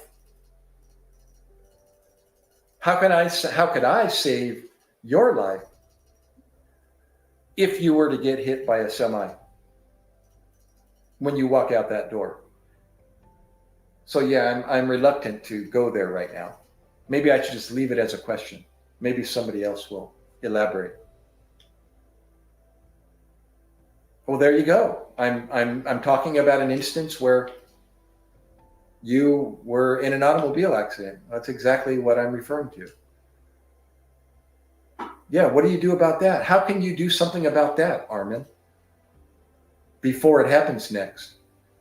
What if you do take your last breath from that motor vehicle accident? What happens then?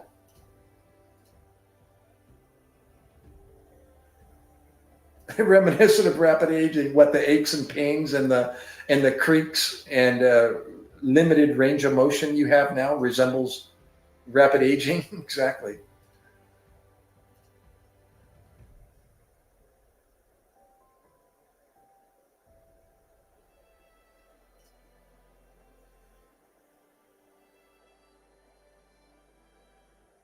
That's it. That's exactly what I'm getting at. I mean, the word of God is comes.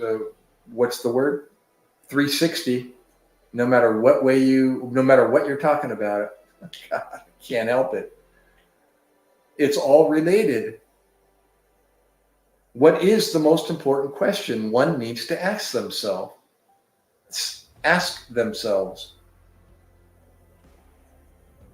It's not whether or not you're going to die. You are going to die. I hate to break the news. You are going to die. Whether it's from congestive heart failure when you're 70, or if it's a motor vehicle accident when you're 20, or a 7.62 round at war, or a 60 millimeter mortar landing too close to you.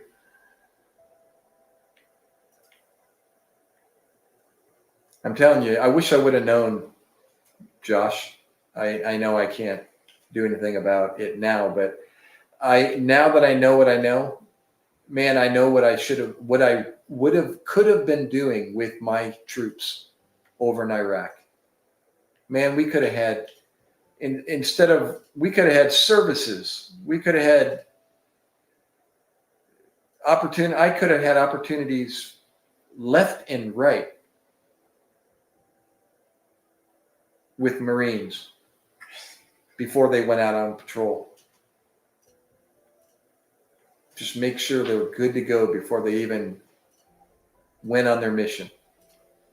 Everybody. Make sure everybody knows. That's it.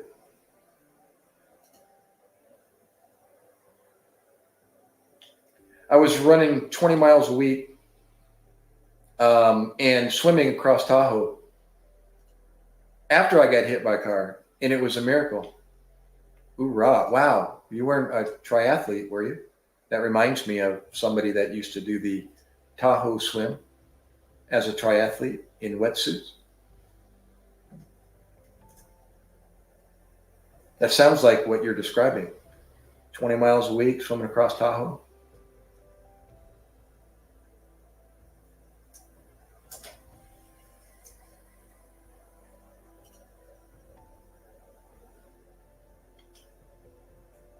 I'm curious, why do you say that? You're not mortal.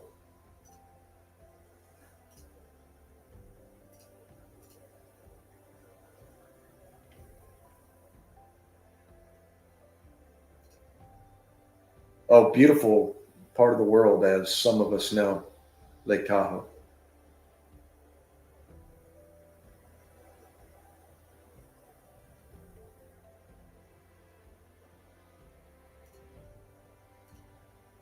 I know he did. That's why I'm asking. But I think I'm anticipating an answer, and I'm waiting to see if that's what he's going to say. And so that's why I asked. I'm curious why he said. Did you mean to say I'm not immortal or I'm not mortal?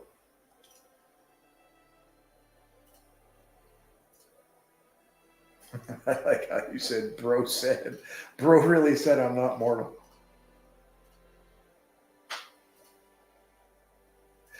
Josh, after getting medically discharged from the service, after hitting an IED, I still do my 600 push-ups. Yeah, you said that before. I was like, 600? You're not the guy that runs the YouTube channel. He has shorts. He's been posting shorts. What's his name? Have you seen that guy? Marine Corps? Oh, he's Marine Corps, not Army. He does a pretty motivating video.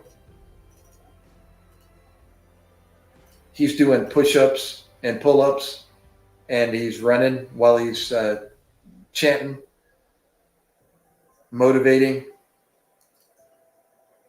He's pretty ripped.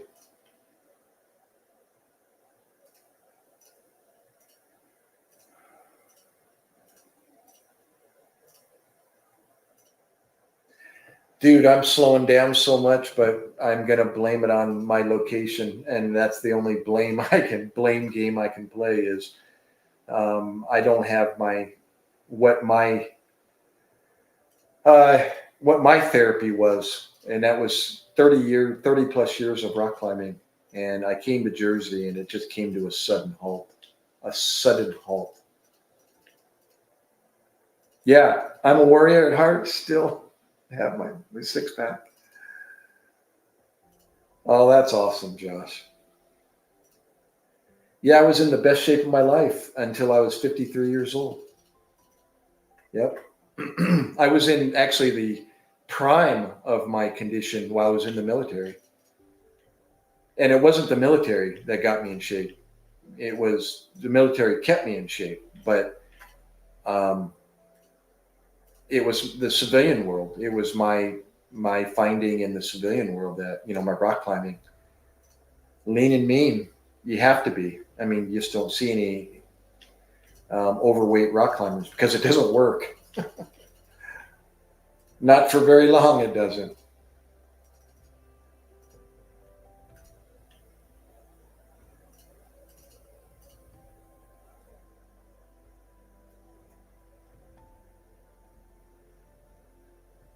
Oh, on that note, well, I'm on Xbox, and this Xbox doesn't drive a browser very well.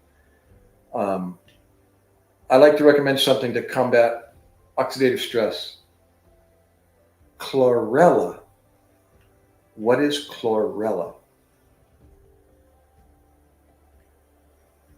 Is that sounds like I've seen it reverse color blindness. Well, I'm all ears when it comes to homeopathic. Is that fit in the homeopathic? I got my 85-year-old friend that I mentioned. He's a living testament of natural medicine remedies. He keeps his glaucoma pressures in his eyes down naturally. He does take eye drops as well, but he can lower the intraocular pressure through natural foods.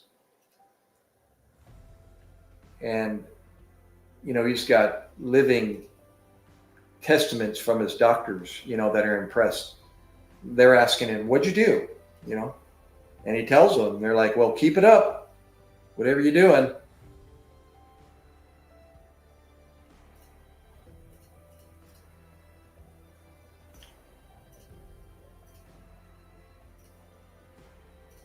Yeah, there's nothing like eating well. I mean, truly eating well, and a good exercise regimen, and activity, which goes along with exercise. That is and your spiritual well-being. That's a biggie. That's a must. Matter of fact, I recommend that before anything else. And that goes back to the question I was asking. Are you 100% sure that if you stepped out of your house or wherever you're living tomorrow and you got hit by a semi and your last breath was taken away from you, are you 100% sure where your soul's going to end up? That's the spiritual health I'm talking about. If you don't have that, nothing else matters. Nothing else matters. Whether you're fit, whether you're eating well, or you have a good exercise regimen, whether you live to 105 years old, whether you do all the good, quote unquote, good in the world, and then lose your own soul.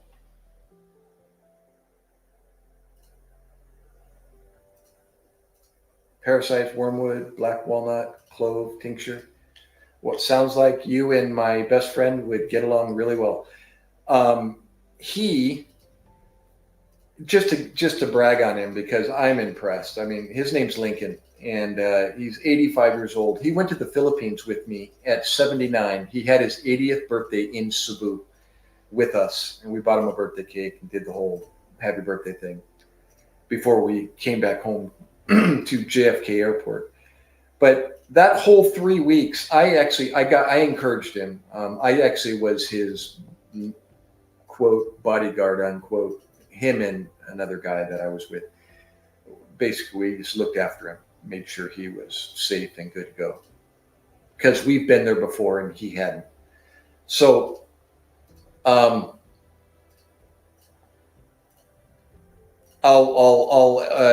give my 2 cents on that comment. Your last comment there, Armin, as well. Being in the medical field myself, and my wife and her whole family. So. When we made the decision to go to the Philippines together, I decided to kind of take the lead since I'd already been there and done that, and I knew what he needed and what he didn't need. He did listen to me for the most part, but he did take some stuff that he absolutely didn't need. Just added weight to his load, but being not a minimalist, but somewhat, I don't need to take any more than I need to. That's, I guess, most guys. A pair of Levi's, a t-shirt, and a pair of sandals will, actually a pair of shorts and a shirt and sandals will do just fine in the Philippines. So, and money, of course. But I encouraged him, since I was going to bring a backpack. Speaking of backpacks, military, we were talking about earlier. I've still got an old school Dana design internal frame backpack to this very day, and it's still rugged, and it's a medium volume backpack. So I decided, you know what, that's all we need. We're just going for 3 weeks, four pair of a change of clothes, 4 changes of clothes, and that's all we need. We can do laundry or have it laundered cheaply when we're over there. Shoes, hat, sunglasses, a neck gaiter if you want to bring one for the sun, and sandals. And since we're going to go to church on Sundays, bring a pair of shoes. And I packed his backpack. I got a duplicate backpack of mine for him with a camelback. And that's what he wore the whole 3 weeks. 80 years old. And he packed that backpack as his luggage on his back everywhere we went. And that guy insisted, I'm good. You doing okay, Doc? Not Doc. Link? He's like, I'm fine. And then when we needed to load the bus or load the jeepney or load the taxi, then we'd take it off and put it in the trunk or put it in the bottom of the bus or, pack it on top of the jeepney. I mean, the tricycle. So anyways, yeah, this statement about geared towards making money and so on and so forth. I'm going to say bullshit. But any business has to make money to survive. Any business. Whether you're a burger seller or you're a hospital. Okay? So on that note, yes, the medical field has to make money. They have to make money to stay in business, to pay their bills, to pay their rent, to pay their utilities, to pay their employees. It's a business, bro. I mean, you could go on and on about what you want to say as far as, their inappropriate allocations of money and so on and so forth. That's not the point. The point is they're a business. They're a business. They're a burger seller. Okay? So are they in it to make money? I'm a paramedic. I need to make money. I'm in the medical field. Am I geared towards making money? You betcha. Why? Because I need to pay my family. I need to feed my family. I need to pay my bills. I need to pay my electricity. I got to pay my utilities. I got to do it all. So am I in the medical field? Yes, I was. Was I geared towards making money? Yes, I was. Absolutely. No doubt. So I don't disagree with you. I mean, I disagree with you where the field is geared to making money, not to cure disease entirely. Well, they're actually both those statements. Sorry, I think what you're saying, though, I disagree with. But what you said is true. They are geared towards making money. And no, they can't cure disease entirely. That's true. Absolutely. Or no, I'm sorry. Geared towards making money, not curing disease entirely. Well, that's kind of a like you structured that statement incorrectly, because they're geared to make money, and no, they can't cure disease entirely. They can't. So if you restructure that sentence and said they need to be geared towards curing disease entirely instead of making money, that is like, no, that's not correct. They can't cure diseases entirely.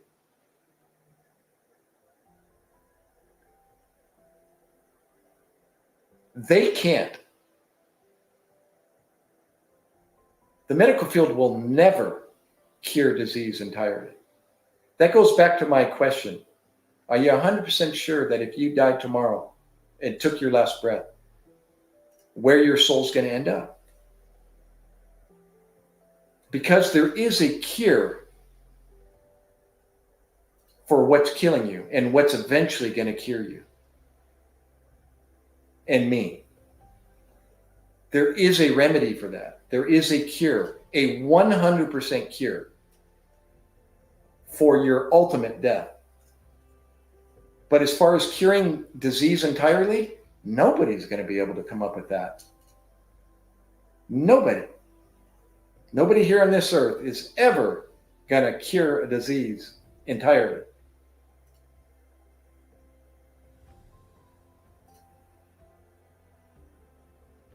So I'm sorry, what you're using alternative medicines when I was there, I cured the doctors their diseases.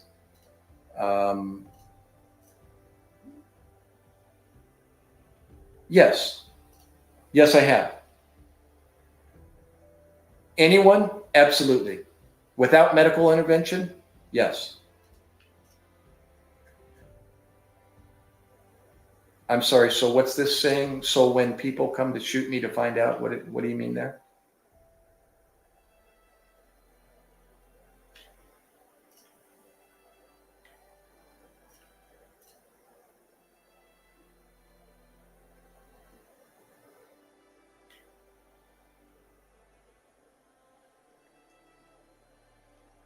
Nobody's going to be able to cure disease entirely.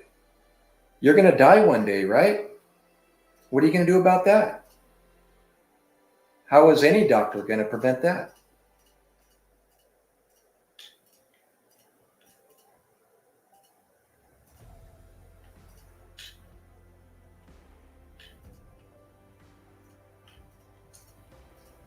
When they pull the trigger, the gun disappears from their hands?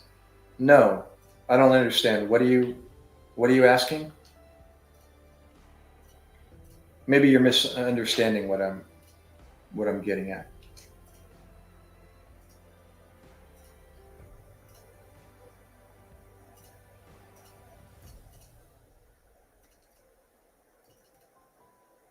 What is your question, Armin, regarding what I'm saying?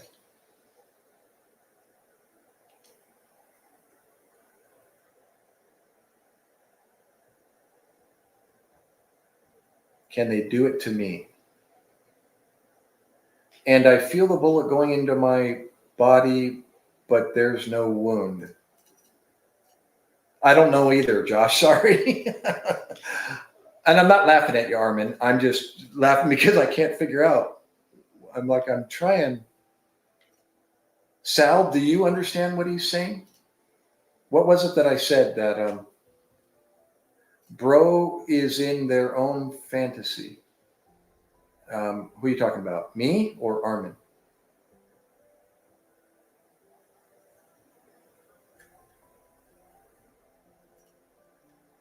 It's very difficult to follow in chat, guys. So you got to be like specific. Put the person that you're talking to's name after. Oh, Armin. Okay. I do it as well. I think the person that just asked me a question saw my answer and they totally didn't see it, or they thought I was talking to somebody else because I didn't address them back by their name. It's very common. Chat is horrible. Or what's the word? Chat is renowned for miscommunication. What's your testimony? I stand by it. You lost me. Sorry, Armin. I am. I didn't quite follow you. What was it that I said that you're questioning?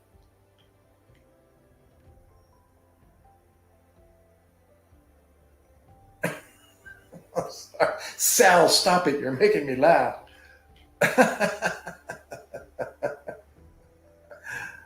Oh, been a long time standing by that claim, and I'm still here.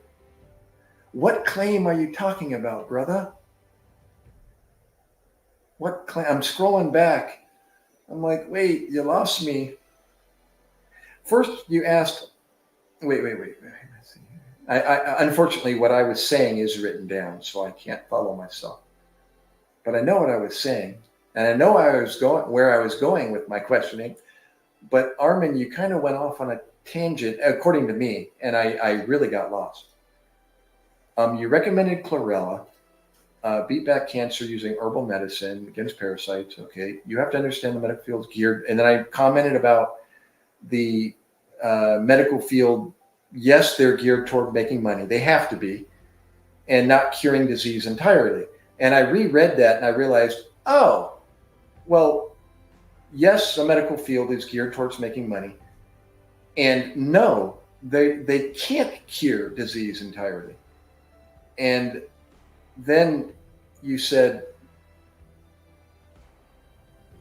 oh, Sal, I'm reading a few of your comments. What if they're flat broke? Yeah, what if a hospital flat broke? How are they going to take care of anybody? Have you heard of anyone who died and came back to life without medical intervention? And I said, yes, but I was waiting for you to comment on that. And then you said, I cured the doctors of their diseases using alternative medicines when I was there. Okay. And then, so when people came to shoot, and then I said, okay, that's where you lost me. Anyways, I'm sorry.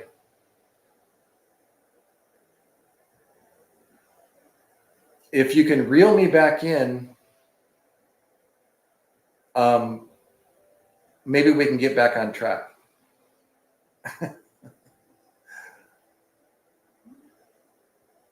That doesn't make any sense.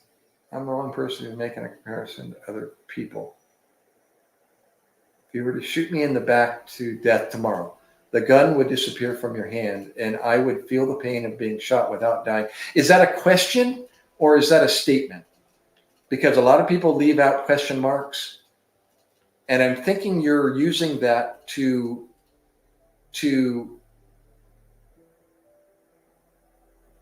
defend. I'm not sure. Yeah, I'm just not sure, brother. Armin.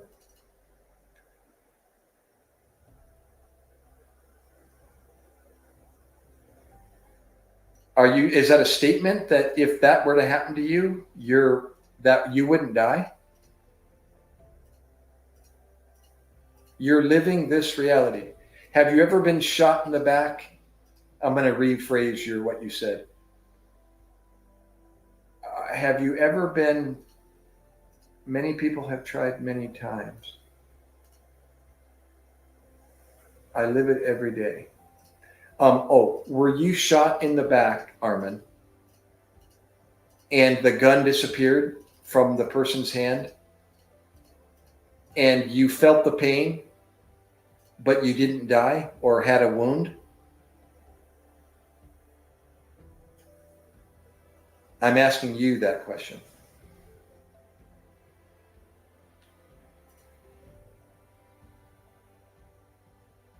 All right, Zonez. I'm sorry. Sorry if you got lost. You've had it happen too many times. Man, I was just watching the video today about that guy that claims he's a that black kid that claims he's a what is he? What is he? He speaks like a robot. He claims he's a what are they called? The guys, those that meld and the bullets go through them and their wounds heal up back in. They said, "Where did it go? Give it back." I love it. Do you have any more, Armin? Sal Fisher. Do you have any more, Armin? Wait, let him answer that. Let's see if he answers that. Do you have any more, Armin?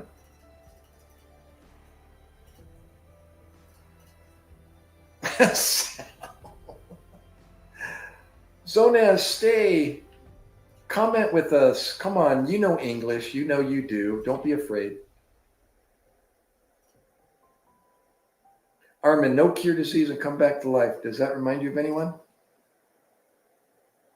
No cure disease and come back to life. Does that remind you of anyone? Are you talking about Jesus Christ? Let me see if that's what all of this is in reference to. Because if you're referring to Jesus Christ, you lost me. But now, if it is, then I can maybe put what you're talking about into context. Sort of. Not really, but sort of.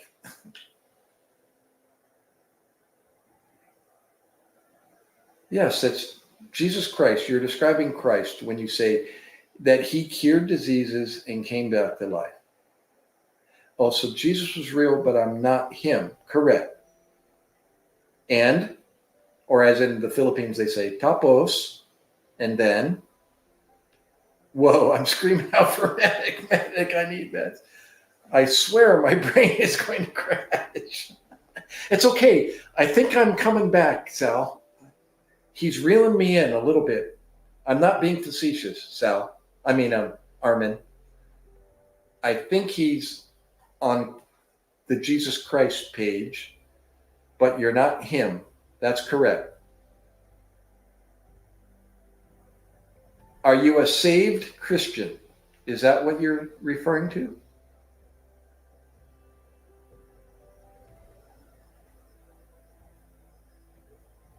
Your name's not Jim Jones, is it?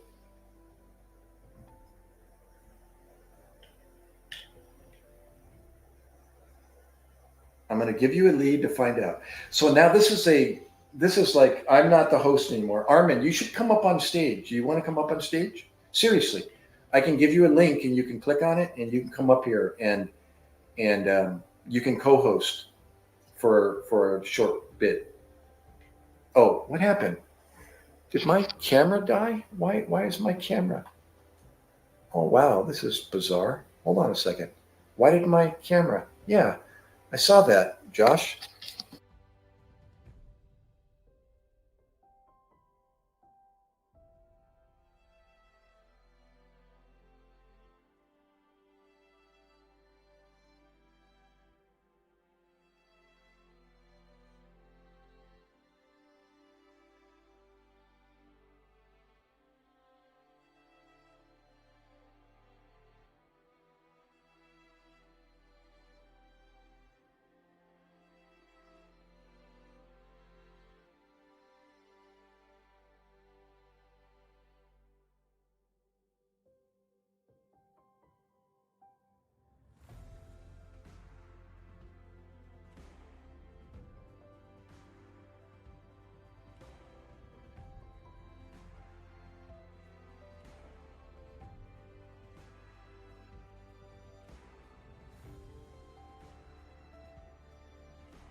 Test, test, test, test, test, test. Okay, there. I got my audio back.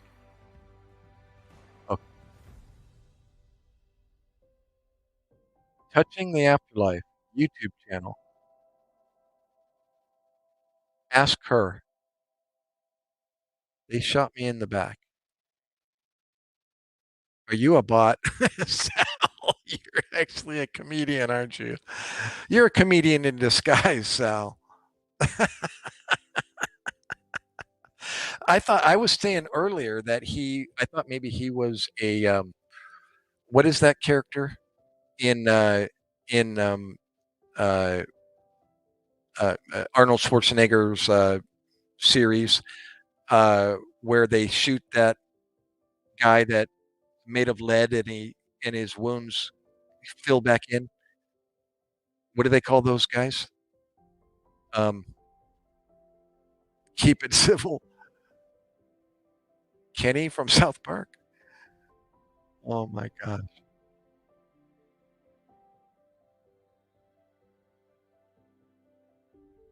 Um, yeah. Anyways, let me reload. I'll be right back. Okay. Stand by. Stand by. Don't go anywhere. Don't leave.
Okay. I think I succeeded. I'm back. Hold on. Stand by. Stand by. I'm going to get rid of my background. That might have something to do with it. Hide that. And let me get rid of the music. I'm going to open up some memory here. There we go. Okay. No more music. Um, I'm freezing up a little bit. I can see that. So let it settle down a bit. Let me see. Okay, good to go. No, stay around, Armin. Don't leave yet. You're doing well. Armin, would you like to are you okay on camera or Armin left chat? Okay. Thank you, Sal. You already did a at Armin Tamzarian and he doesn't pop up anymore.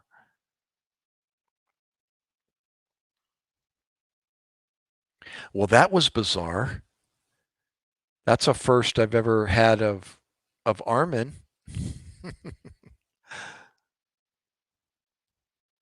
That was kind of entertaining. Awesome. Thanks, Sal. Bruh.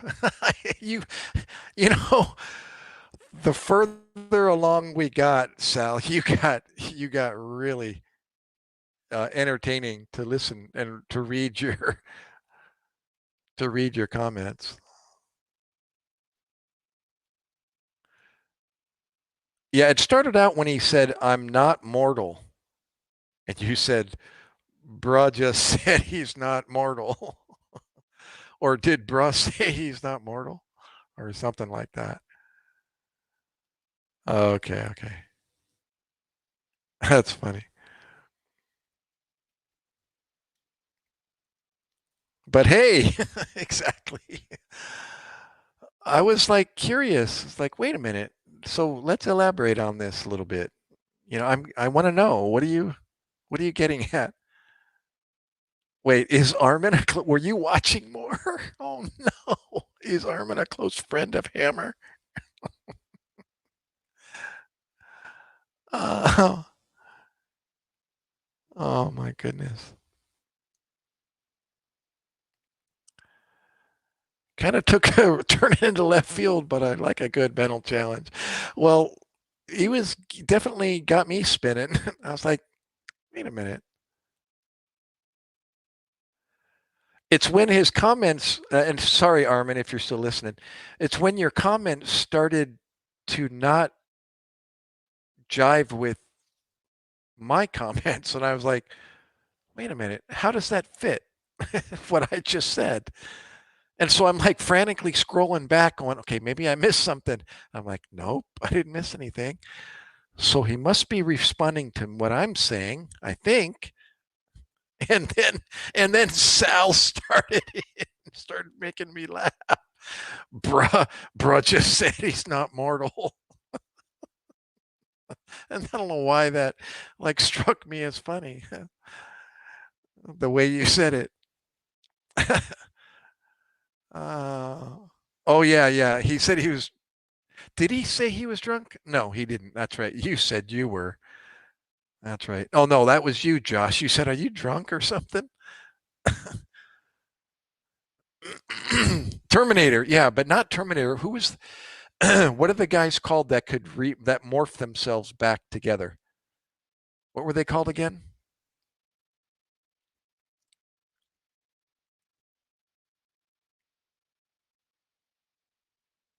I'm struggling. Anyways, I was watching a video of a kid who's still living at home, and no, Sal is 20. He just left his teen years. He told me earlier. Why are you drunk sipping on Grandpa's old cough medicine? Yeah, what's the legal drinking age in Canada? I think it's 21, no? 21, eh? Uh, did you see speaking of A, did you see my description of this video? Oh, it's 18. Oh, that's the legal drinking age. That's the legal adult age, depending on where you are in the USA. But 21, I think, is the standard alcohol. Right, right.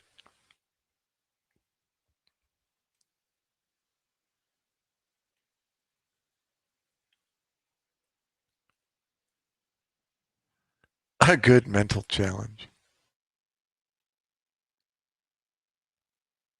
Were you turning your head like me, Josh, when he started?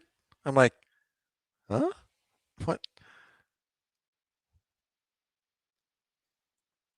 And as you heard, I was giving him the benefit of the doubt because I thought, okay, this is just a miscommunication. I'm missing somebody's comment, or he took something I said differently, and so I was trying to like figure out the the variables, and I couldn't get back on track. Holy moly, can get drunk but not buy a pack of cigarettes. Wait, did he say something about cigarettes? You got to be 21 to buy cigarettes?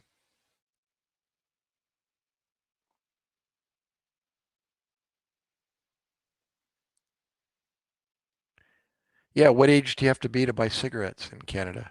18? Absolutely, I was.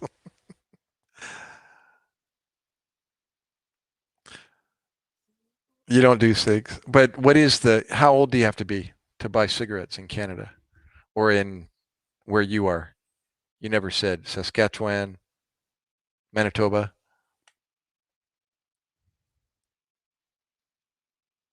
Does it matter, or it's just throughout Canada the age is the same? 18 also. Okay, okay. You don't do vape or e-cigs?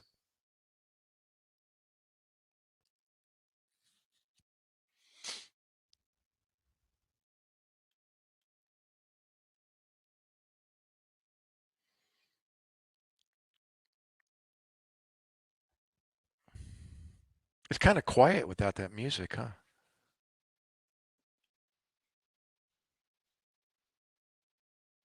Sometimes you vape. Well, then you smoke.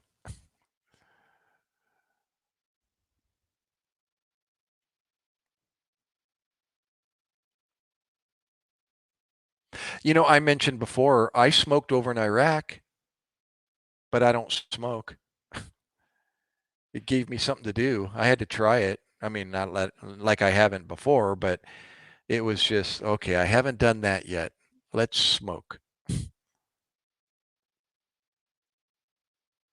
What logic the guy was speaking. Never heard of a disappearing gun unless you throw it in the river, but maybe I'm just old school. Wait a minute, Josh. If you're old school, what am I? Do you remember the sport or the game Over the Line I was telling you about? Were you there when I was talking about that? In the different divisions that they have for the different ages. So I always say, if somebody says, "Oh, I'm old," and it's like, well, if you're old, what am I? A cadaver? A mummy?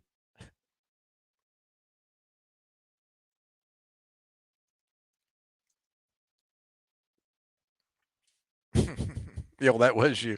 Did I tell you? Did you catch the last division that I couldn't think of? Remember, I was saying can never, can hardly first, can never next, and then cadaver, and then there was one more. It's kamummy. Uh,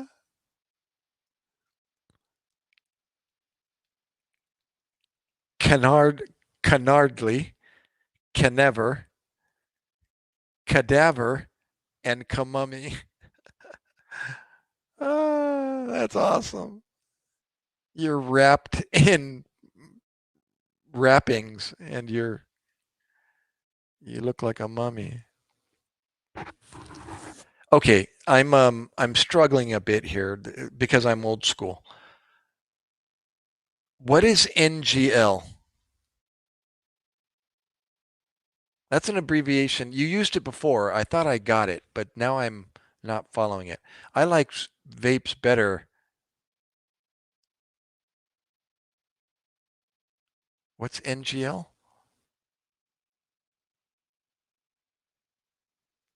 Oh, not gonna lie, Josh.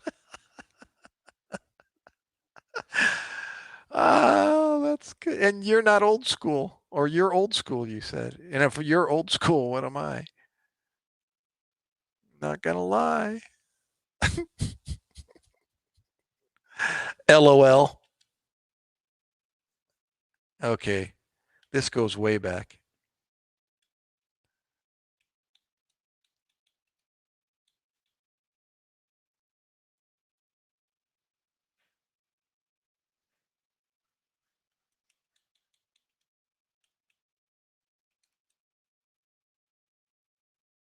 Oh, you have teen kids? Well, so do I, but mine doesn't mine doesn't have a clue with the modern teen uh, jargon.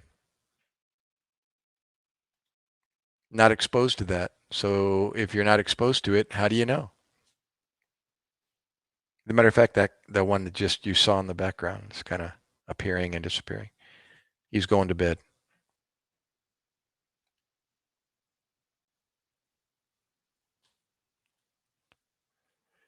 Yep. He was very fortunate all through school, all his schooling from kindergarten to senior in high school.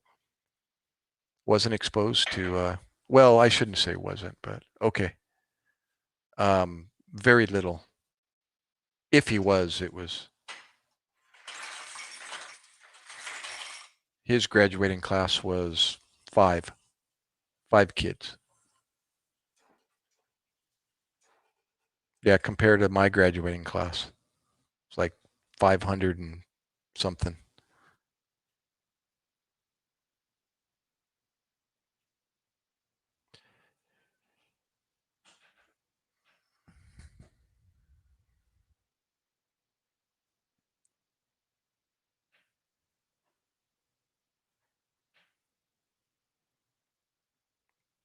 Yeah, different mindset, that's for sure. I even learned.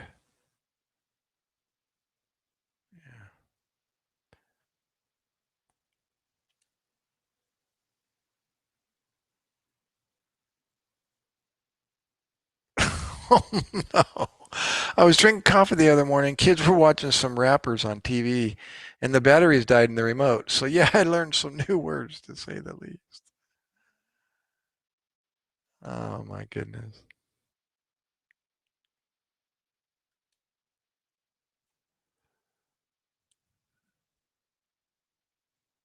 Oh, well, here, I got to ask the question. You learned some new words because the words they were using because they were pissed off the batteries died, or were they rapping along with the rapper and then the battery died and they continued to rap and so you were hearing new words or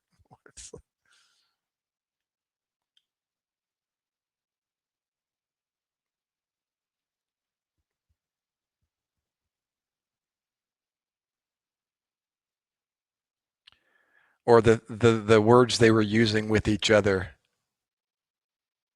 to express themselves that the battery died and their program just came to an end.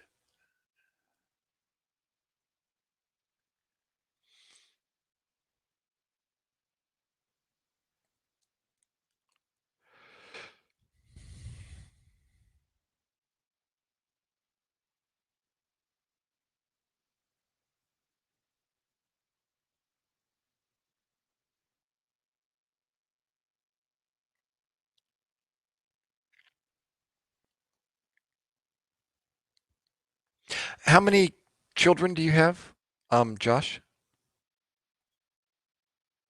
Oh, I got you. I heard some abbreviation. You typing a novel or something? I learned, right. I learned some abbreviated words. Four. Boys, girls, both, two of each. That was my family, my brothers and sisters, two boys, two girls.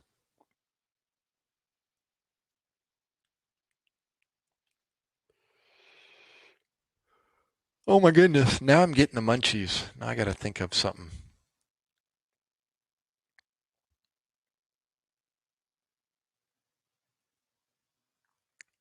Oh, hey, on that note, well, what's in my mind, Sal, I could publish a best-selling novel. Here, Josh, just here, that's a good subject to talk about. And I can kind of elaborate a little bit. I think Sal is keen to this, what I'm about to say.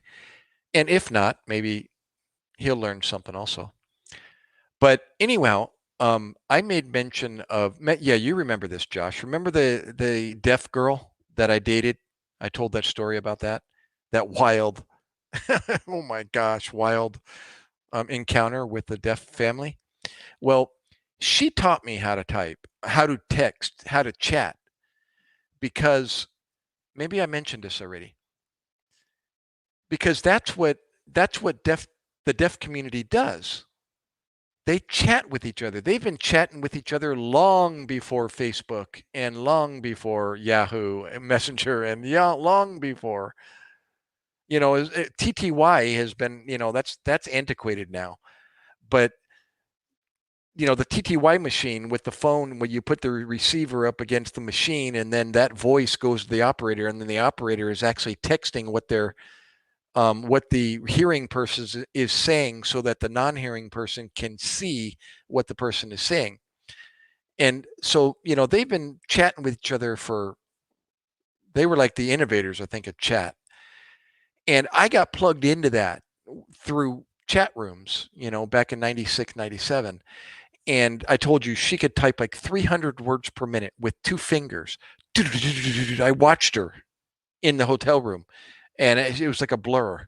I was like amazed. But anyways, when I first met her online, she taught me the etiquette of chat. And that is one of the major things that she taught me was keep your responses short. She says, because otherwise you're keeping the receiver waiting. And if you see what Sal said, bro, are you typing a novel or what? Or something. So that's a good example of he was waiting longer than a conversation normally exchanges. It's usually somebody says something and the person responds back. And then the person replies, oh, yeah. And then the guy says, yeah. And then he elaborates a little bit on that. And then it goes back and forth, back and forth. Well, in the deaf community, that in chatting, that's imperative. You need to keep the conversation going back and forth without keeping the receiver waiting for a prolonged period of time, because the receiver is wondering, is his machine broken or is he just writing a novel? You see? So the shorter your response can be, it's okay. Just make multiple responses. So, and put ... at the end of if you're not done. ... means there's more. You see? And to end the conversation or your paragraph or your novel, you put a period which is discernible from ... Or they would put GA at the end of their comment. And that meant go ahead. That means the receiver now knows it's their turn. But the biggest recommendation is just keep your responses short and make multiple comments and keep it going. Keep the receiver reading. You get it? So you just get used to it. After your sentence, hit enter. If you're on a keyboard, or if your thumbs, you hit enter and then continue on with your comment.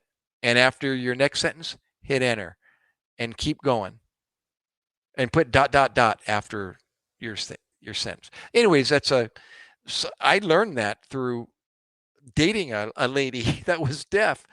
And from that point on, she taught me some other etiquette, about chatting and, the do's and don'ts. And I learned, oh, okay, never knew that before. But who would know best, but a person that can't hear? And she told me she was always grabbing my chin and pulling it towards her face because she could read lips.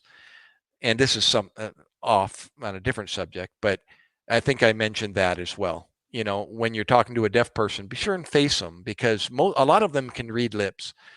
But if your head is turned and you're or wandering while you're talking, they can't hear what you're saying, so they can't read your lips.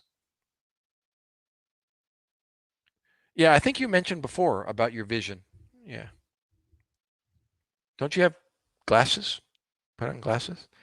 You're revealing your age now, saying your vision is crap. That happens when you turn 40, That happened before I went to Iraq. I mentioned that. I was actually 42 when I got re-examined in the Navy before I went to Iraq. And they said, Doc, you need some correction. And you want those glasses before you go to Iraq or after? And I went, talk to me. What are they if I get them before I go to Iraq? And they showed me, the big honkin' black prescription military issued correction. And I went, no, thanks. I'll wait till I get back.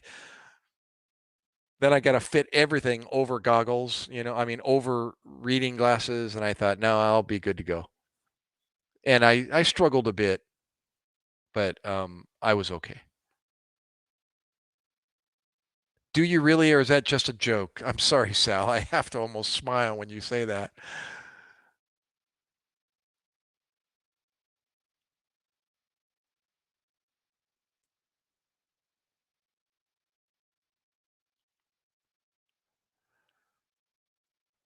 I had a guy take out his glass eye for me in the back of an ambulance. Ask him if he asked me if I could hold it for a second. I'm like, sure. So I had out my hand and he put and he's like fixing his eye.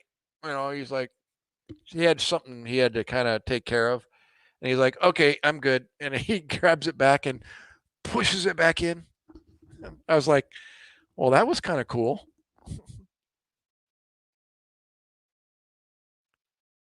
Yeah, well, I know what you meant when you said you have a glass eye.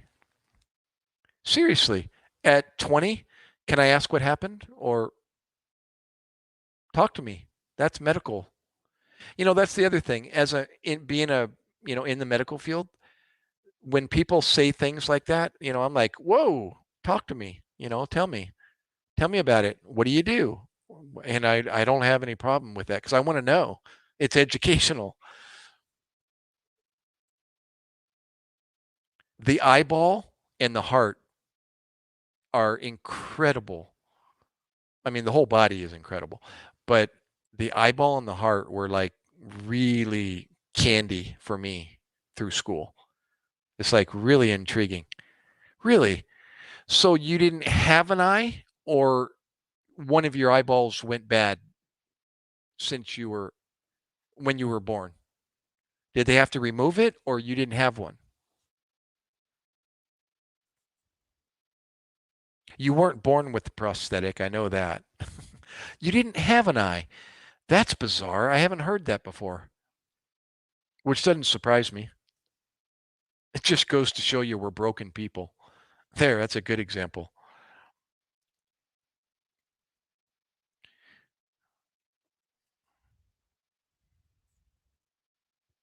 When the Armin was talking, I was actually thinking in my head whether or not I was going to have an opportunity to talk to him about being broken. That we're all broken people, i.e., the reason why we're all dying. And I was going to go down that road or waiting to. And then he kind of went way off into left field. And I was like, okay, I don't think we're going there tonight. Oh, Armin, you're back. You're against war. Well, good luck with that. That's a good. Oh, he's back. Easy, Sal. We're gonna try to stay on the same page with Armin, and I mean that, Armin. I want you to stay, and so we can jive and talk. So you're against war. I was going to say, good luck with that. I mean, you can be against war, but there's always going to be war. Praise God for the military. Take away the military from the United States. You say you're in California, right? Well, here's my comment on that. Like, so let's just take away the military out of the United States. Let's see how that changes your perspective on war. Yeah? Yeah, I know. Well, let me hold on, Josh. Hold that.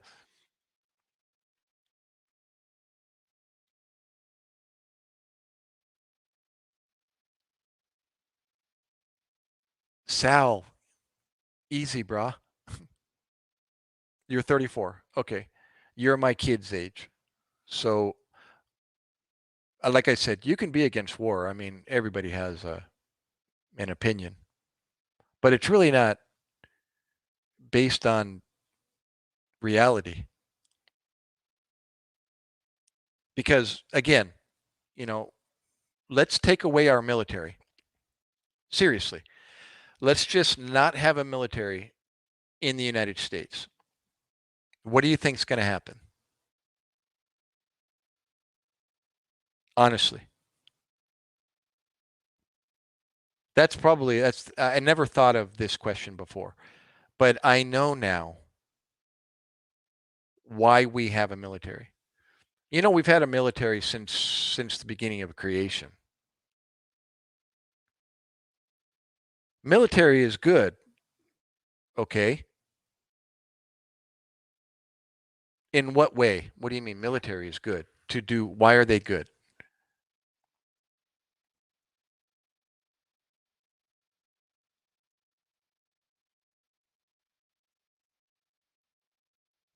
I just left a comment on a YouTube channel. I was commenting on a story, podcast, and I was listening to the person's. Oh, I read some of their comments, and one of the comments was basically the same. Was to now you need one. That they were against war, against sending their kids, their people, into harm's way for no reason. That they were sick of the government doing that to their people, and she was referring to both the UK and the United States. Couldn't stop the war right away. Oh boo! Wait, I'm still here. So I reached out. Oh, okay. I'm sorry. I missed this. 34. Military is good. So I reached out to Mossad. Who's Mossad? Help me out, Sal. I need 12. And they came over here to test my claim. And they apologized they couldn't stop the war right away.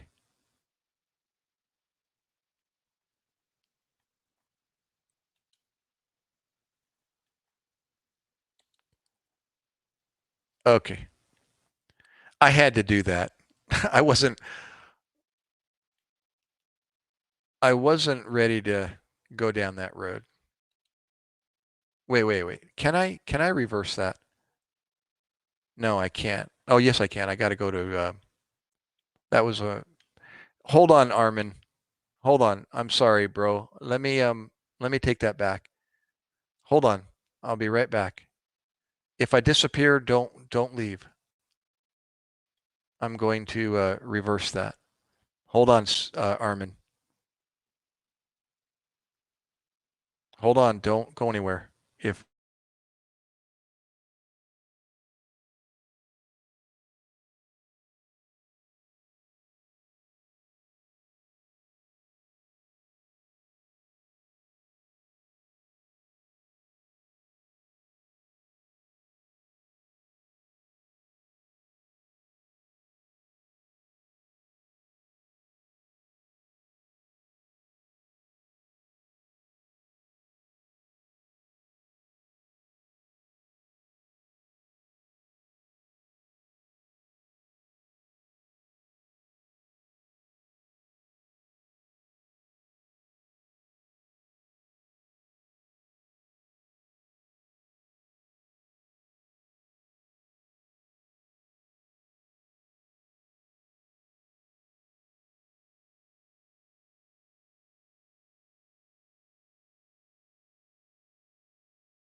okay, I'm back.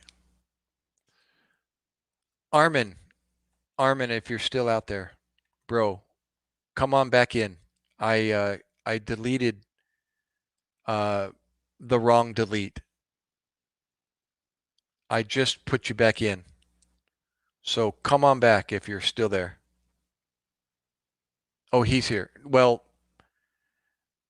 I actually blocked him and then I put him back on. So if you're still here, try again. Sorry about that.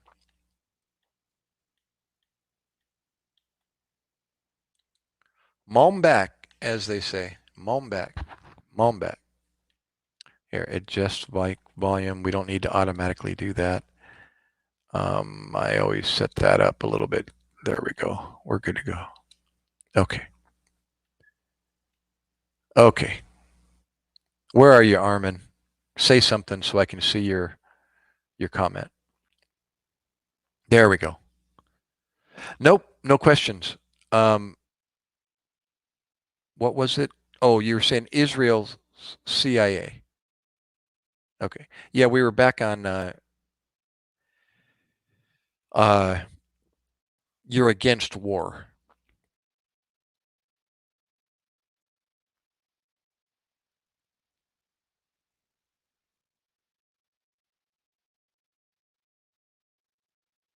Actually, I'm kind of seeing a different like trying to stay neutral and not take sides. And yeah, you can be against war, but it's inevitable.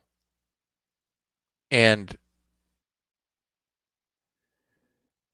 matter of fact, it's there's always going to be a war, whether it's spiritual or physical.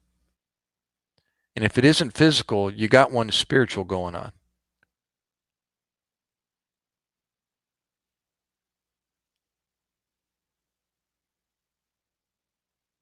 Yeah, a spiritual battle, good against evil. In reality, Armin, that's where the battle, that's why we have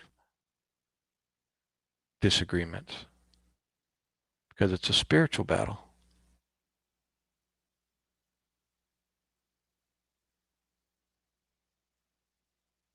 And you don't fight spiritual battles with fleshly weapons.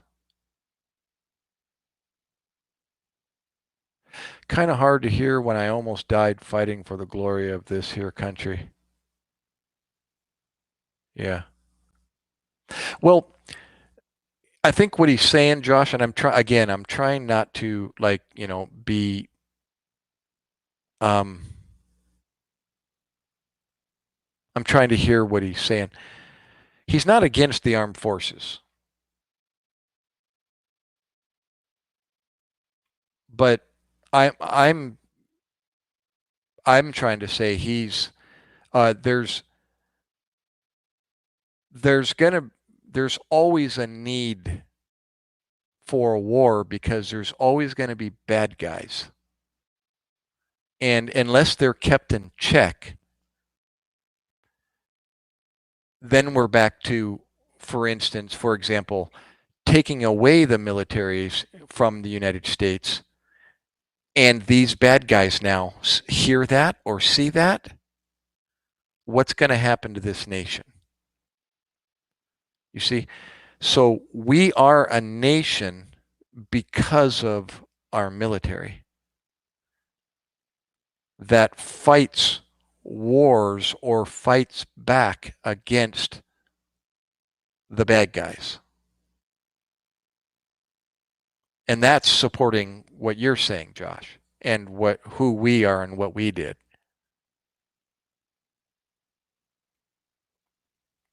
So you can be against war, I understand that. But that's like fairy tale. Unless and I still haven't gone there with this um and I should.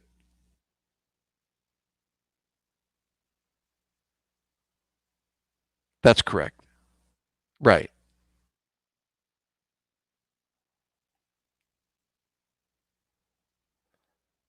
I agree, Josh. That's exactly what I'm saying. If there wasn't a military, we would be overtaken in a heartbeat.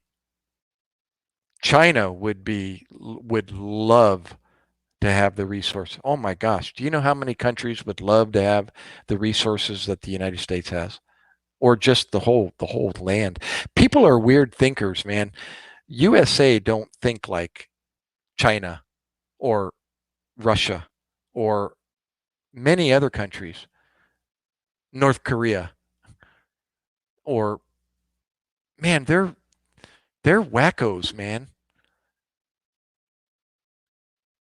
They're about property gathering,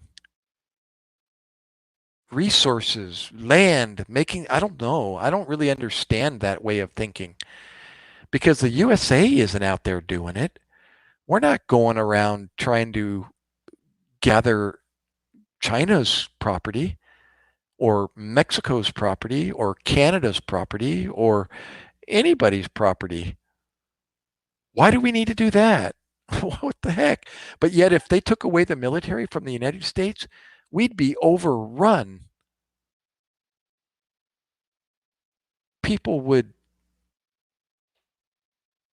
love to occupy this nation and get rid of the American flag and post their own. Take God out of our country. Well, that's happening already. And now you know what's and now you're seeing what comes of that because of that.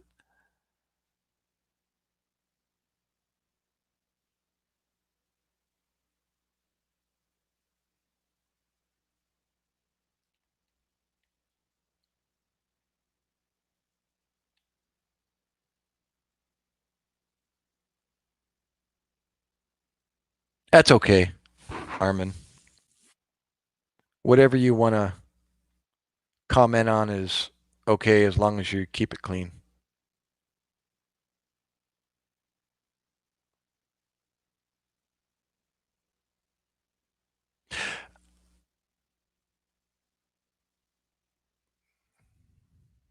Iran, Persian. We have good friends. Or was that my first marriage? Sorry.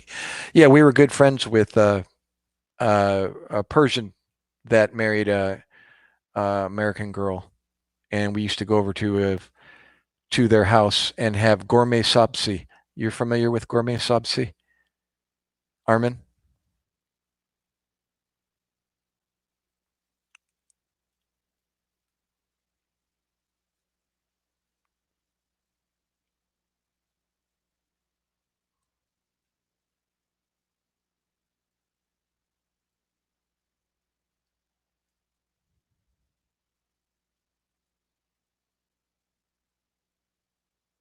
Oh, there you go. Well, now you're talking.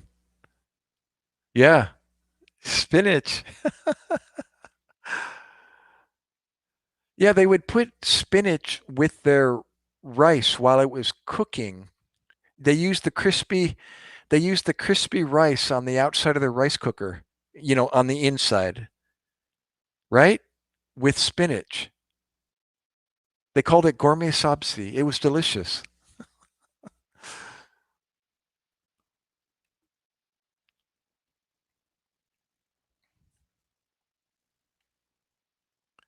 Sal, you're confused about what's happening. We're talking about spinach and spiritual battles and Iranian officials.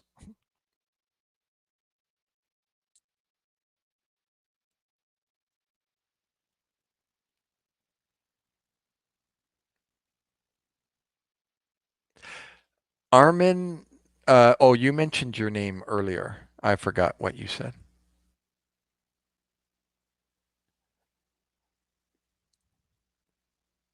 Yeah, I'm trying to remember what was their name. I forgot his name and her name. She was a friend of my former wife.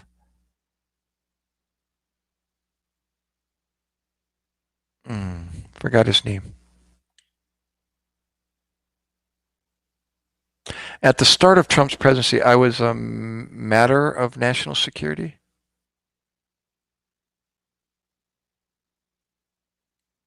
Only battle I know to win is with brains and bullets. Never won a spiritual war. Yeah, you did, Josh. You know Jesus Christ. That's a win-win right there. He defeated the spiritual battle, and now he's offering it to those that want to believe in him. So you did. You won. It is finished. Through him, of course.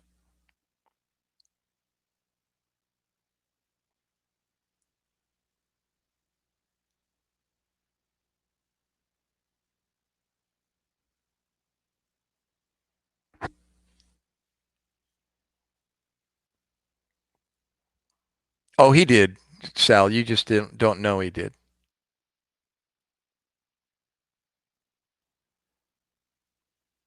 He never did anything for you?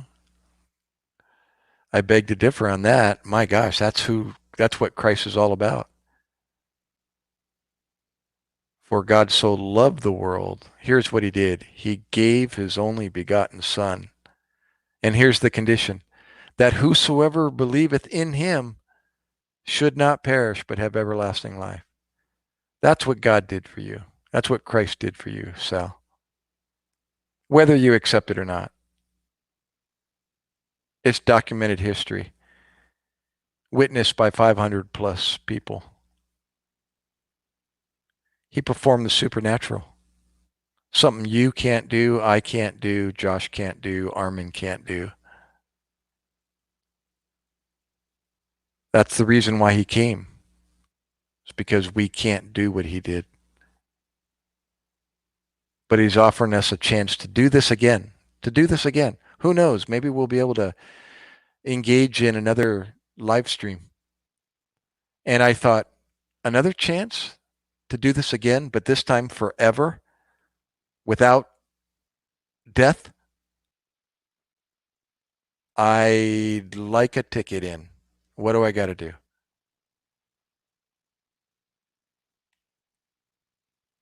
That's right. Armin, he did. And that was why he came. Sal?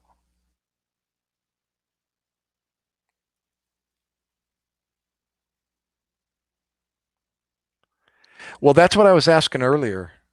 If you're a believer, but what you were saying about a bullet going through your body and feeling it, but never, were you kind of playing a word game referring to, yes, you're going to die physically and you're going to feel the pain, but it's not going to end your life,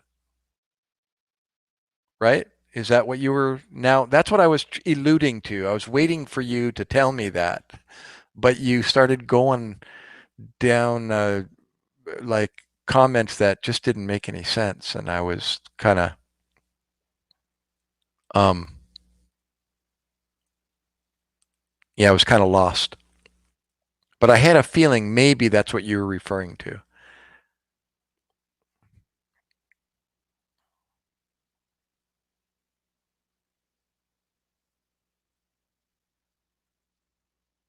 A revolution? No.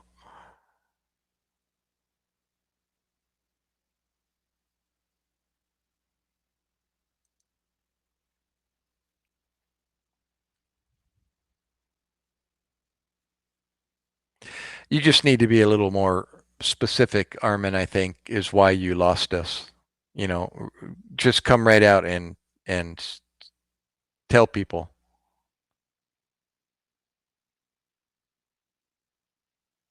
what and why you believe and what it is you believe in.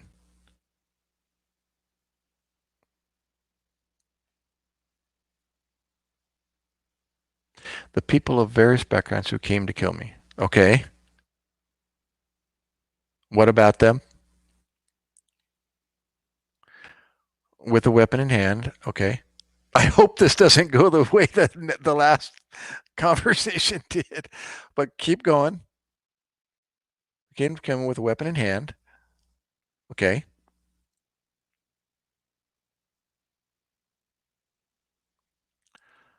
Left without a weapon in their hand, leaving me alive. Okay. And mean what you say. Leave without a weapon in their hand, leaving me alive. Okay. Did you disarm them or do a Jackie Chan?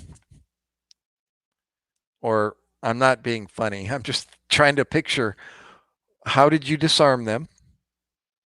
Or how did they leave without a weapon in hand?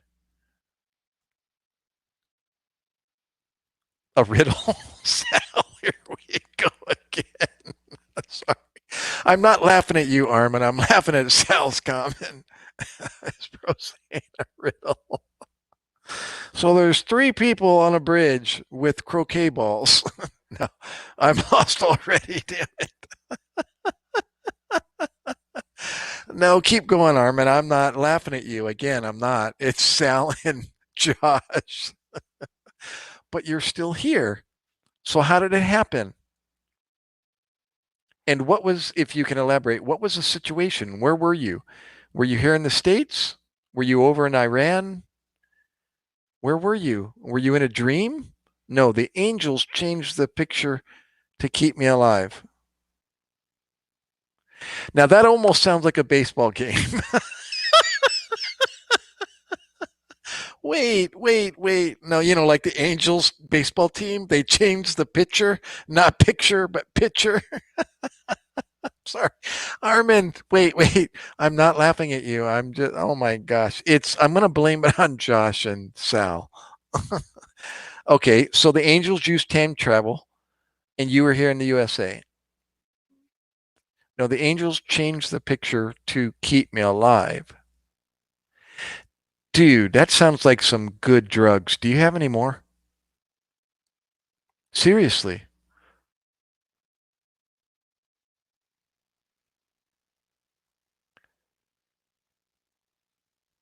How's he going? I'm in the Twilight Zone. What's FR, Sal? That's not something retard, is it? If I were to die, I would end the world. Whoa. For real? Oh, you know what I thought?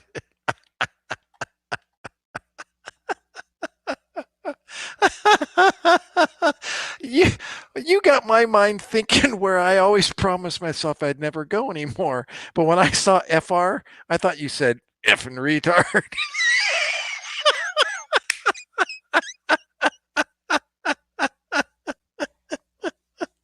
It sounds like a giant suicide bomber. The angels keep me trapped in my body. Okay. Let me go get the crack. I am so good. We got some guy that's trying to be totally serious, and we got other guys wailing to get the crack. FR. Sal, I want to meet you now. I'm sorry. Keep going, Angel. Armin. But I've been here talking for years, saying the same thing, and I'm still alive. Wait a minute. Wait. Now you're going out in left field again. But I've been here talking for years, saying the same thing, and I'm still alive.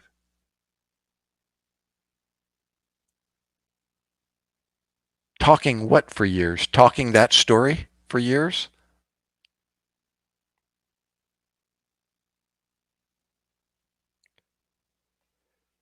And you said President Trump knows you. So who are you? You mentioned your name before. I forgot what it was. Your death would cause the apocalypse. Have you ever been on Dr. Phil's talk show, Armin?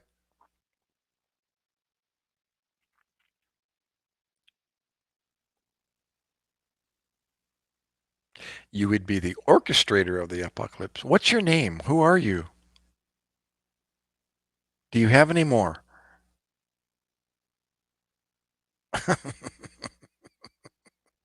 That's why the angels won't let me stay dead. They use time travel. Dr. Phil. Because I just remember I said that black kid that I was trying to think of what he thinks he is, and I can't think of the name. Well, he was on Dr. Phil. His mom reached out to Dr. Phil, and they had him on the show. So Dr. Phil interviewed this black kid while he held in the acting circles, they call it, he held his what's it called? God, I just thought of it. Where they're holding their character. That's what I'm trying to say. He held character. He can hold character, this kid, claiming he's not a bot, but one of those bots that can regenerate themselves. What's that called?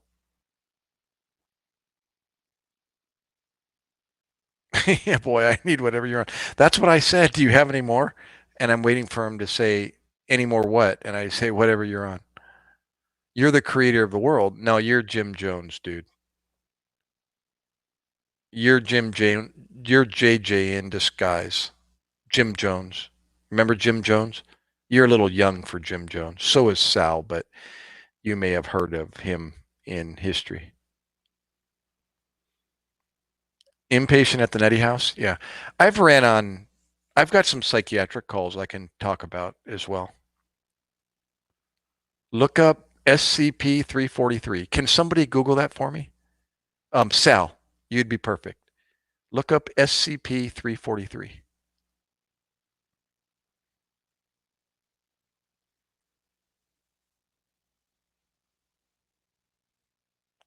Oh, you said inpatient, not impatient.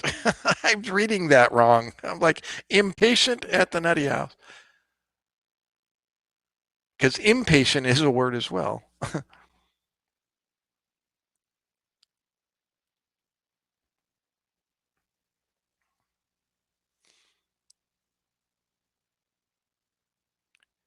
Yeah, I've had some pretty strange psychiatric, ran on some pretty strange psychiatric patients as well.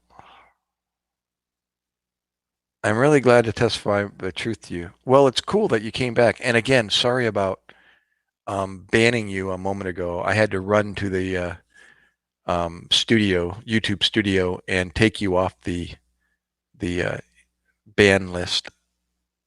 That's okay, Armin. Oh, whereabouts are you in California? Oh, are you familiar with SCP-43? Come on, dude.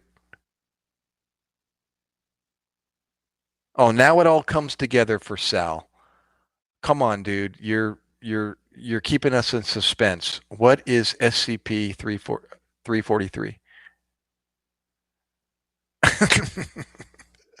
But I didn't understand any of it. But hey, that's cool. Josh, you're so funny. Uh, Sal, come on, dude. Type, post. What in the heck is SCP-343? See, Sal all of a sudden got it. He's like, oh my gosh. Oh, you're talking about that. Armin dog. What? What? I can't look it up right now. Cool. Wait. Come on, Sal. What are you doing? No, I didn't say I didn't disbelieve. Maybe the others. I'm trying to figure it out. Did I? No, but that's okay. It's an old God class SCP known as God.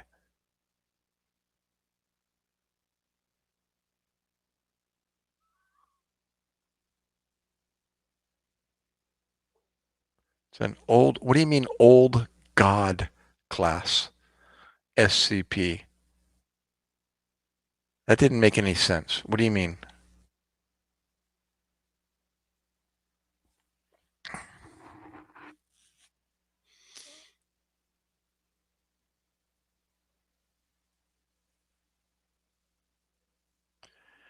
You have to fill me in here on, SCP 343 means soft spoken and friendly in nature.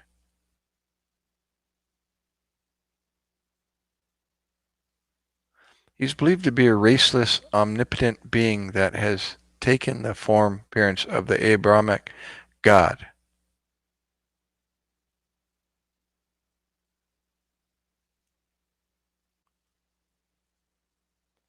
Well, I'd love to read that book.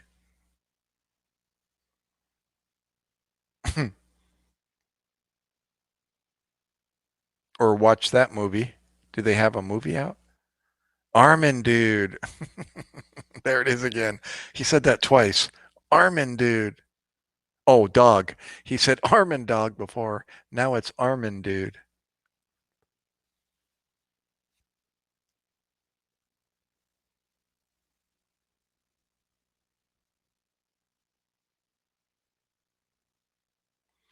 Please don't flip on us, Sal, and start talking his language.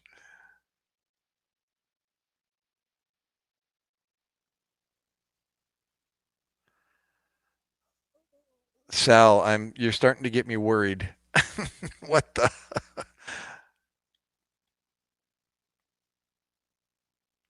Please, Sal, don't turn on us. No.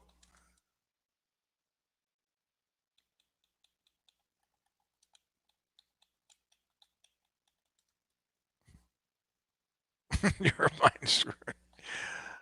Oh, you won't. He's pretending. Well, he already made that clear that he's pretending to be a god. Yeah, he said that.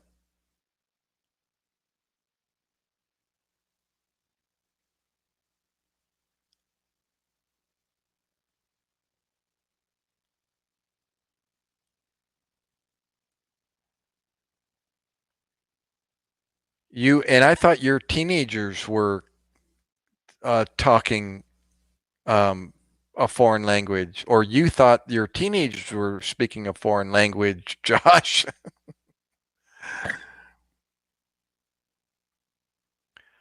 So is this kind of like a split personality? He can be a SCP-343, or he can speak human if you if he chooses to.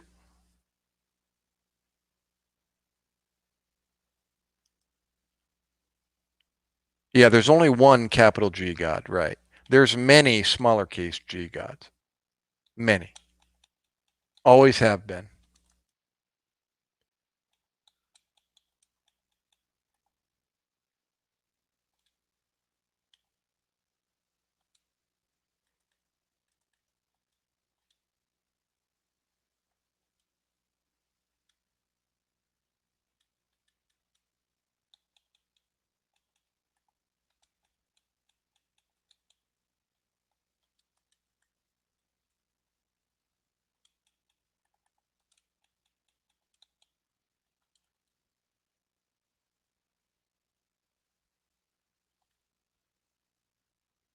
Well, that's fine, Armin.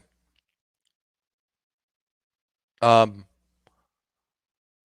God forbid you leave this earth and not know the truth. There can only be one. That's a mathematical fact.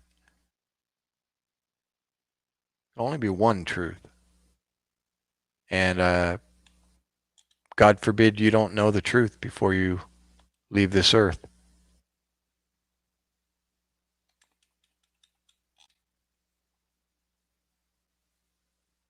Oh my God, Armin, I swear to God.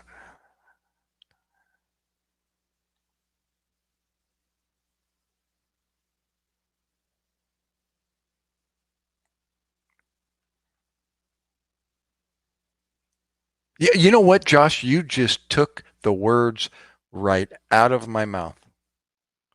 Not shrooms, but I was thinking something else. I was just kind of in my head trying to figure out what drug does that sound like?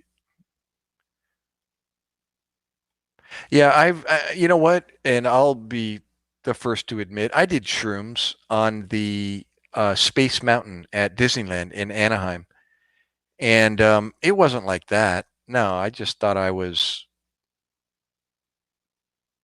just, I kept yelling, I'm going to die, I'm going to die, and screaming at the top of my lungs the whole ride. We're going to die. And I remember them tasting like walnuts. Kind of had that walnutty kind of flavor. And the girl I was dating and the friend of mine, his girlfriend, they were best friends, the two girls. And we took them to Disneyland. And the one girl brought shrooms and she asked if we'd ever done them. I said, nope. But of course, peer pressure. We did shrooms before we went on Space Mountain. Is it that loud? Oh, I gotta keep it down. I got to try to keep it down.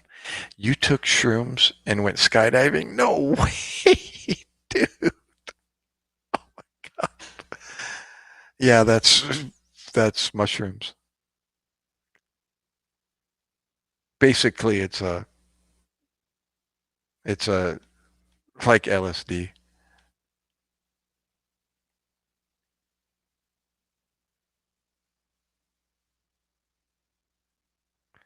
If you were to be what you claim to be, what question would you have?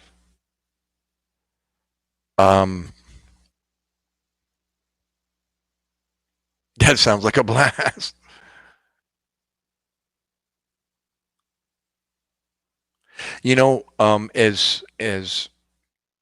As legalized as it is today, um, smoking pot was, a big uh, thing to get away with, growing up through high school and even after high school when I got married. And um, I told you before I was involved in rock climbing for 30 plus years.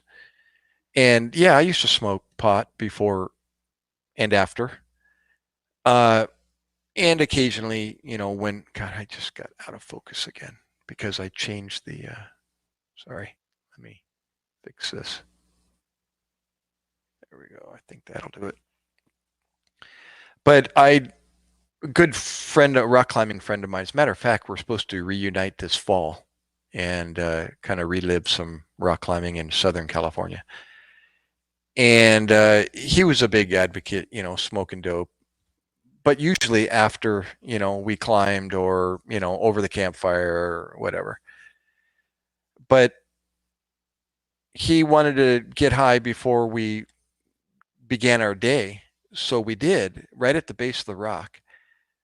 In Southern California, a climbing area of all things named Suicide Rock or Lily Rock. Actually, Lily Rock's the other side. That's Takich Rock. But on the other side of the valley is Suicide Rock. And right at the base of the rock, we smoked out or whatever. And I was on the lead, so I was the first person to climb, and that's the sharp end we call it. The most responsibility is the guy that's leading, and I ended up. It's like I vividly remember like having blinders on, and my peripheral vision was taken away, and I really had to exaggerate to turn my head to see to my right and to my left, and I realized, OMG, this isn't good. And right at that moment, I don't know, 30 feet up, clipped into a bolt. Um, but, I was safe, but in my head, I wasn't. And it's like I lost my periphery. And I decided right at that moment, okay, I got to stop. And I said, I took tension on the rope and I said, his name's Ken. I said, Ken, let me down. He's like, what's going on? I said, just let me down. Let me down. So he lowered me to the ground. And I said, dude, I think you need to lead. And I said, this ain't working. So from that point on, I never got high and went climbing again before I went climbing. But it was a real obvious change in my perception. And I thought, okay, this is not good. I'm not thinking well or better when I'm high. Yeah. Meth laced weed. I haven't had any in years. Oh my God. In years. Now it's starting to come out. Okay, here. Base IPA 12-ounce cans. So Armin knows what IPA is. You ever lived up in the Northwest, Oregon, Washington State, Armin?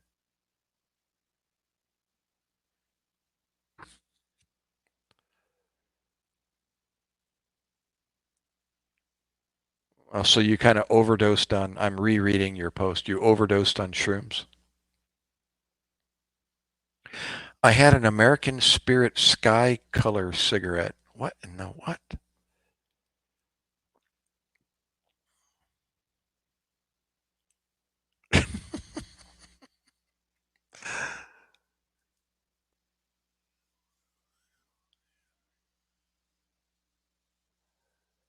Yeah, I'm kind of gathering that Sal is now on board. No, I'm a poor Californian. What part of California? I'm not prying to know where you live. I'm just saying, are you in Central California, Southern Cal, Northern Cal? I uh I did my travels up and down California, including the east side and the Sierra Nevadas and so on. Their stuff is reasonable. This is on a whole news level.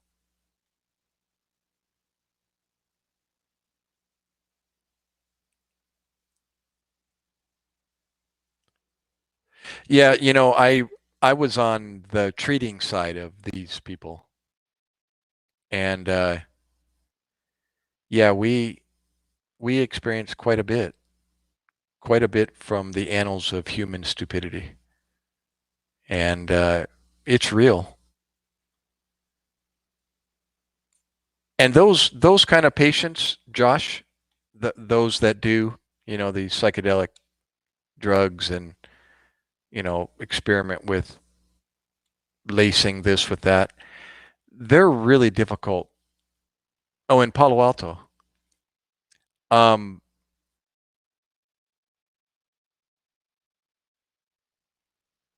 yeah, that makes sense. It's kind of coming together now, Josh.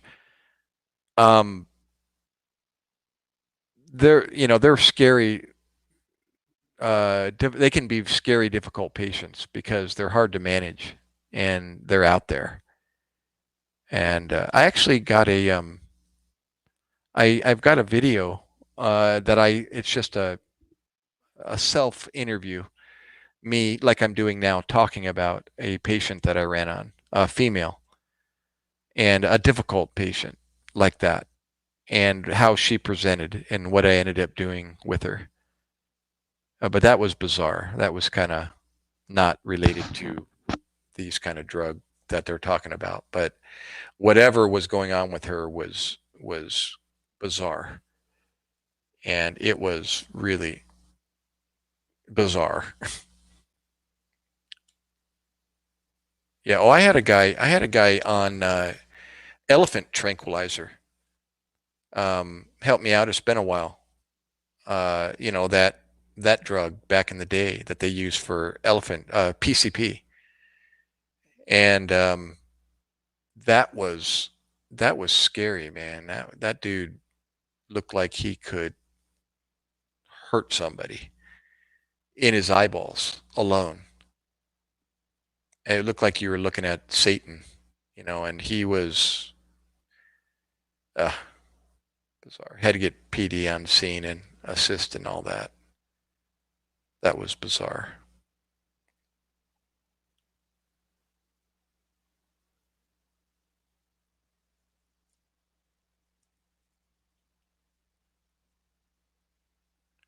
Um, no, no, it's just reminding me of those cases, not comparing.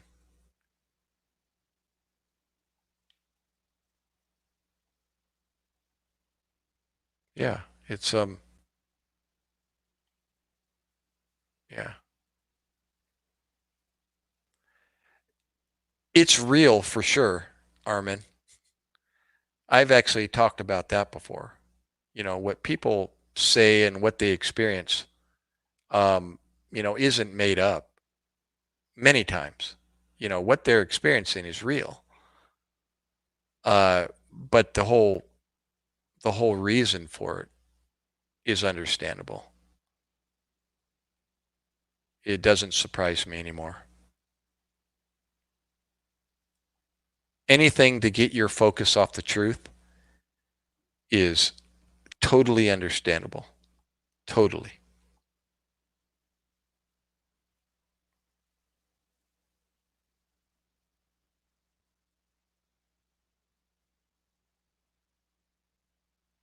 Dude, I've run on those guys. I don't know if he smoked stuff, dipped a cigarette in wet stuff. He was just non-compliant with his psychiatric medications and was naked. I told you about that guy that was naked sweeping the porch of that elderly woman's house. God love him.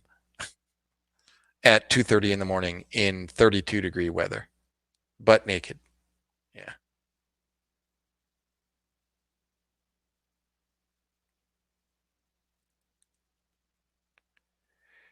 Yeah, I mean, here, and this might be offensive in an indirect way, but it's the truth, Armin, is once I'd learned this, actually, like a 20, she was like in her early 20s. It was a YouTube video a long time ago I watched, and what she said like opened my eyes to something. And that was, I'm not going to go into detail. She was involved in a behavior that was destructive to herself and others. And then when she was when she understood the truth, like capital T truth, when she finally understood it and believed it, somebody told her she understood why she was involved in what she was doing prior to knowing the truth. And that was, what behavior do you expect from broken people? And the answer is, you expect broken behavior. And that makes sense. What you're describing and what others have described and what I've experienced and the people I've run on and myself, that's a good example. I am an example of a broken person. Why? Because I still have broken behavior. Even though I know the truth, the absolute truth, I live in a broken world, and I'm still influenced by things that I see, things that I hear, things that I touch, places I go. And sometimes they win over. And the reason why I I give into it is because I'm a broken person. And so what behavior do you expect from a broken person? You expect broken behavior. And so when I read what you're saying, it makes sense to me. It's like, imagine that. What you're saying is definitely not the truth. It's contrary to the truth, and it doesn't surprise me. It's broken.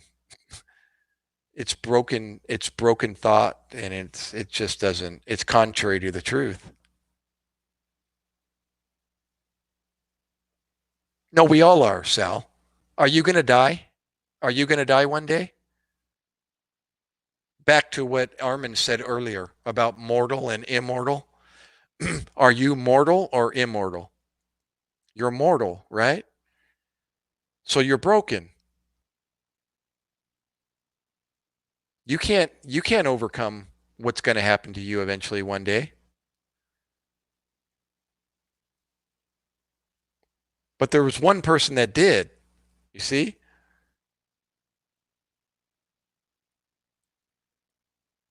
And all he's asking you to do is believe that he did that. And he'll give you another chance to do this again. When you take your last breath, whatever age you are when you take your last breath, Sal, he promised you an opportunity to be able to do this again. In a new heaven, on a new earth. It happened once, right, bro? This right here, this life, it happened once. So why can't it happen again? Why not? As miraculous as it is that we're here today, why can't it happen again?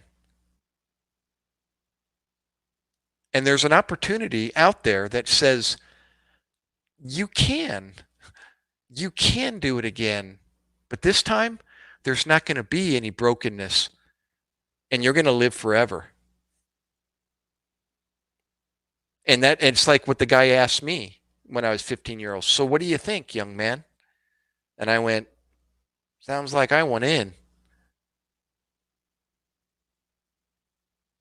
So he shared with me the truth, 100% the truth, and I understand. I accepted it.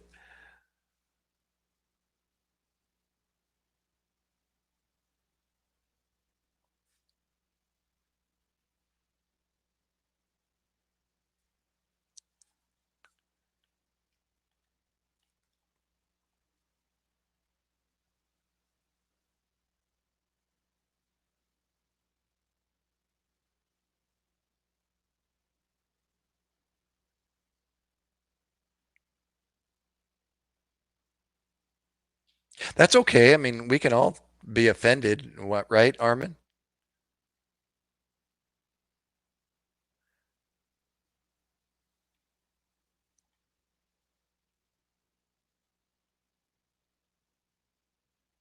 I understand that, Sal. And I didn't know, I wasn't raised in it. My mom and dad didn't know. Um, so I had no background in Jesus Christ or God. I shouldn't say none.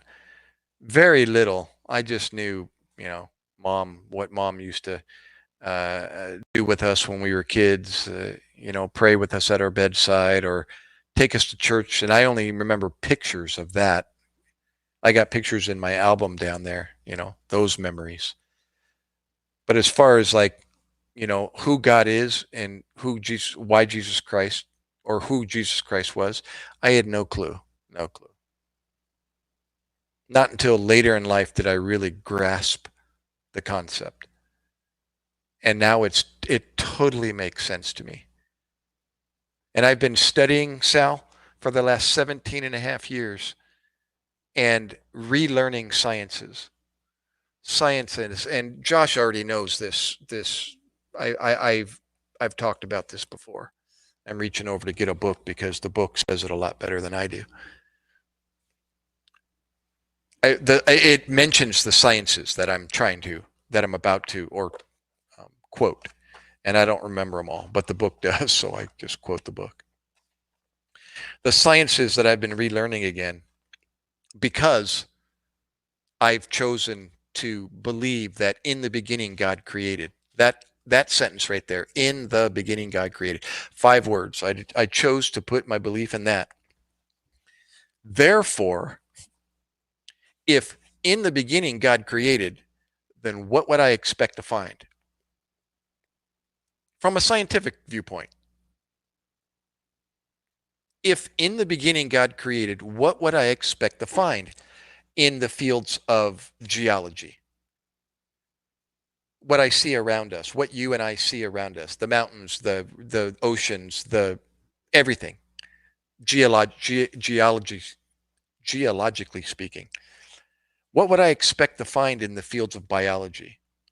If in the beginning God created, what would I expect to find in the fields of genetics? I got a great video. I was watching it again today. Unbelievable. What would I expect to find in the field of medicine if in the beginning God created? What would I expect to find in the fields of paleontology, in the fields of chemistry, in the fields of biochemistry, in the fields of physics and astrophysics, astronomy? 17 plus years ago, I made the decision, gosh, I'm slurring and I haven't been drinking. I made the decision to believe in the beginning God created. Or I shouldn't say I didn't make the choice to believe that. I made the choice to start studying about those fields of science from a in the beginning God created viewpoint. And it's rocked my world for the last 17 plus years. I continually to this day subscribe to scientific journals and read their articles and their findings. And it's mind boggling It makes so much sense, convincingly, overwhelmingly, the truth. I mean, I'm that convinced. So I have to compare everything that I read and everything that I hear to what I know to be the truth, what I know to be overwhelmingly convincing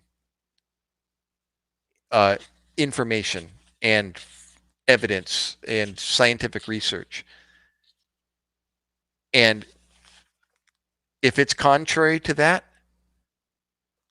I have no choice but to reject it, just like any scientist would.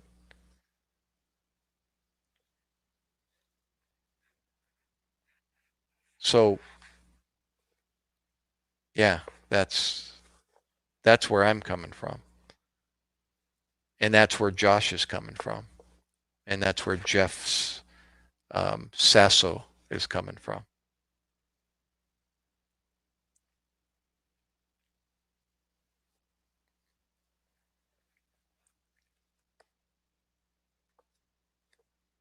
Yeah, I got a 40-year-old son. Um, that doesn't believe in what his dad believes. He doesn't understand. I should say it that way.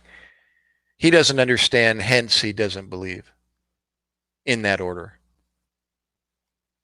Yeah.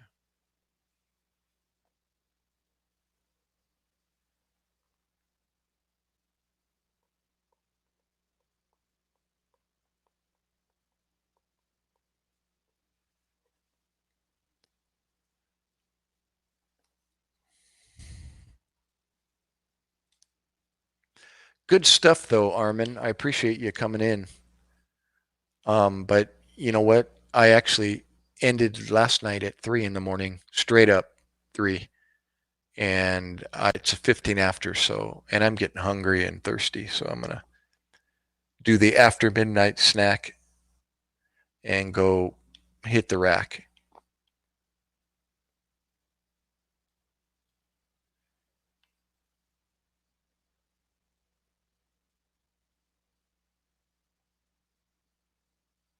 Oh, I'm gonna scroll back and read your guys' comments while I was, uh, as my elderly friend says, as my gift of gab got the best of me.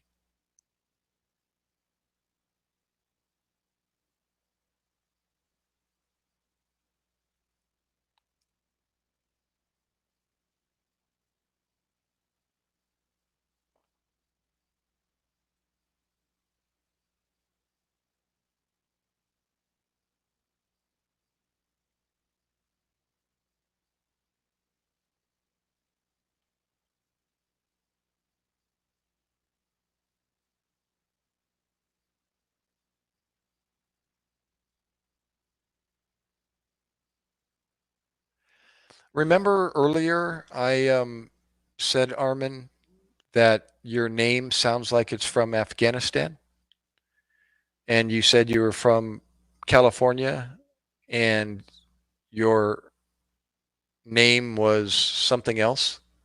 It's like, wait a minute. And now I'm rereading here your last. Both my parents are from Afghanistan, so I was right.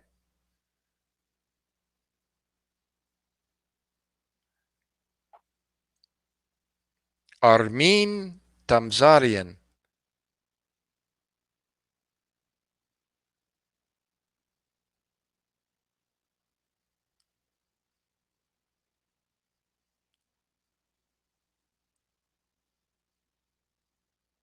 Cheat sheet. Yeah, what cheat sheet?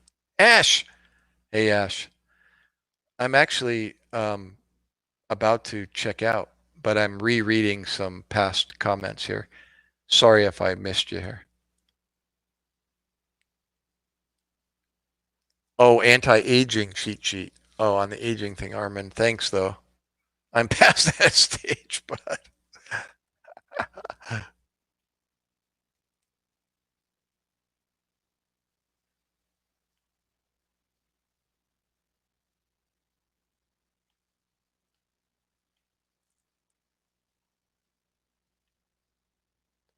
Last chance.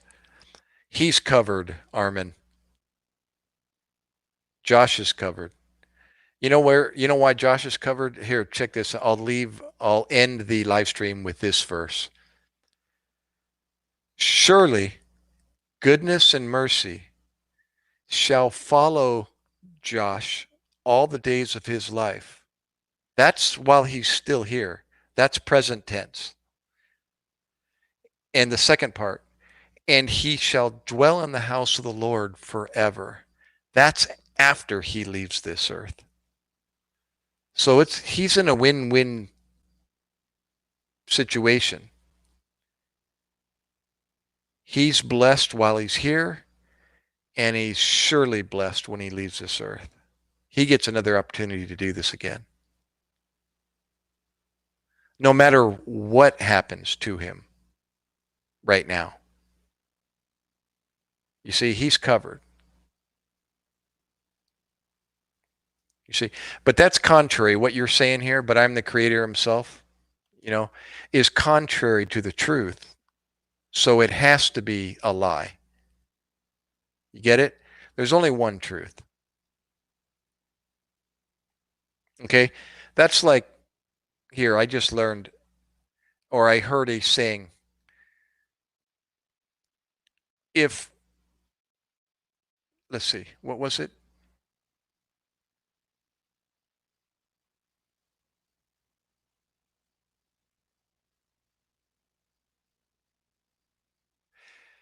The truth is, for God so loved the world that he gave his only begotten Son, Jesus Christ, that whosoever believeth in him should not perish but have everlasting life. That's the truth. Actually, to be more specific, the truth, Jesus Christ said himself, I am the way. I am the truth. I am the life. He's speaking about himself. Jesus Christ is the truth. Jesus Christ is not a what. It's a person. Okay? There was only one Jesus Christ.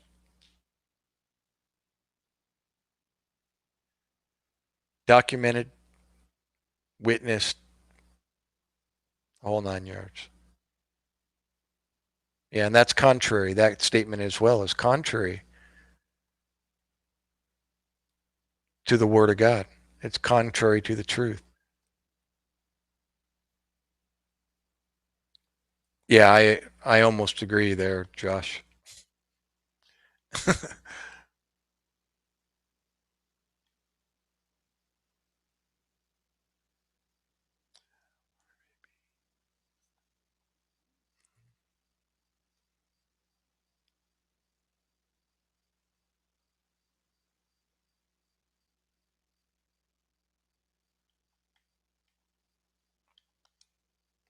Well, this was a trippy, interesting, bizarre, confusing sequence of events.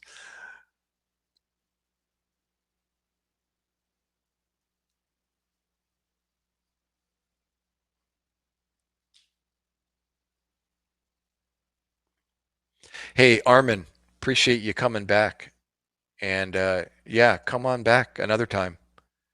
And sorry, Sal, you too, brother. You put some humor into the live stream, and you were an interesting chat as well. And Josh, of course, Josh is like the becoming a foundation for this channel. And Girl in the Mirror, if you're still out there, Maraming salamat. Ash, are you there?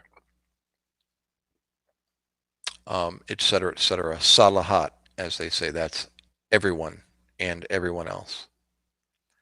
I got to go hit the head before I explode. And Momshi being, you're coming in right at the end.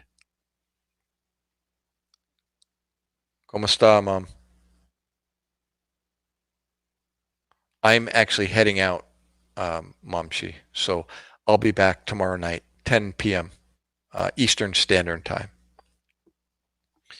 See you guys as you were, Josh, Jeff, everyone.